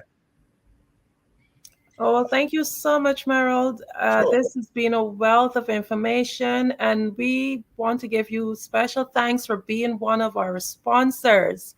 Now, I know you might have mentioned it before, but can you tell the audience how are we able to make contact with you? I think the best way is, two ways I would say. We have a website. It is www.nc-100.org. But what we rather is for this network of people, we would love you if you have LinkedIn. If you just type in NC100 on LinkedIn, that's probably the best way. I would imagine most people that are watching today are active on LinkedIn. Okay. And is there any thought or any closing remark that you would like your audience to leave with this evening? Other than being a proud sponsor of this, and I love what you guys are doing, really, I'm very serious about this. Nonprofit entities, the only thing that makes it different from an LLC is tax code. So you really have to be thinking about what's that financial sustainability model that I'm going to use to support my nonprofit. So when I go to a funder, I'm not going, hands clasped and begging. I'm going more of my hand extended for partnership. Well, thank you again, Merold, and Genius is Common, and I'll see you on the other side. Thank you. The Black Business Expo's mission is to raise funds for high school seniors going to college or K-12 entrepreneurs. This expo is a fundraiser for students. You may go to www.blackbusinessexpousa.com to donate to the scholarship fund or use the Cash App BBXUSA. Our goal is to give laptops and up to $5,000 to 10 students. Students can register online at www.blackbusinessexpousa.com. Every dollar counts. So we want to remind you to donate to the scholarship fund. We want to thank our Black Business Expo sponsors for October 2023. NC 100, First Atlantic Insurance Group, Moody Capital Partners, Suede Soul, 5-Star BDM Media, Hello LLC, Lotus Rich Coaching and Training, Carolina, Virginia Minority Supplier Development Council, Step Management, Barbara H.C. Smith LLC, Margie McLean Foundation Inc., Genius is Common, Earth Essentials, Milan Chennai Global, Executive Women's Success Institute, The Quality Coaching Company, Superwoman Business Services, Creative Force Studio, Lee Entertainment, Artistic App Design, Black Business Expo USA. Genius is Common, and I'll see you on the other side.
Hey guys, my name is Caden. I'm the CEO of Caden Teaches, and my genius is teaching kids about financial literacy.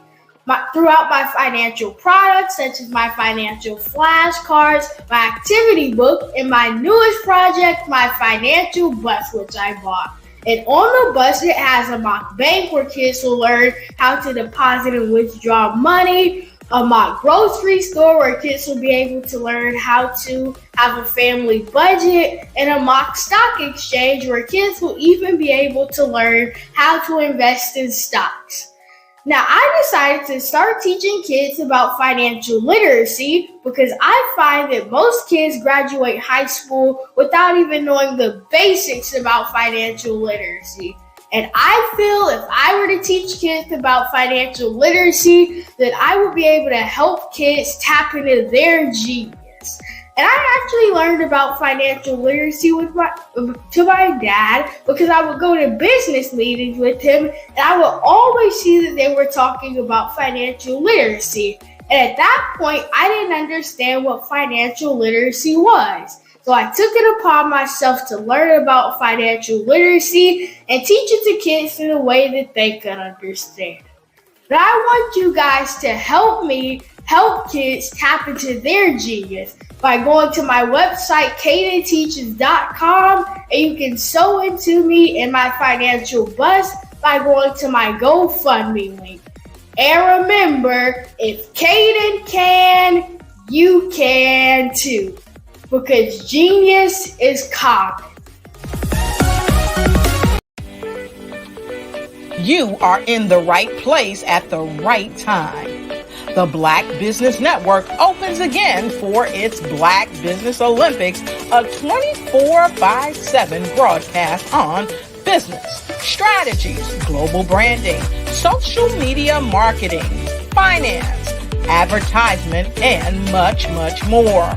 Featuring the top, most powerful entrepreneurs and speakers and thought leaders from all around the world as they gather together for this phenomenal event.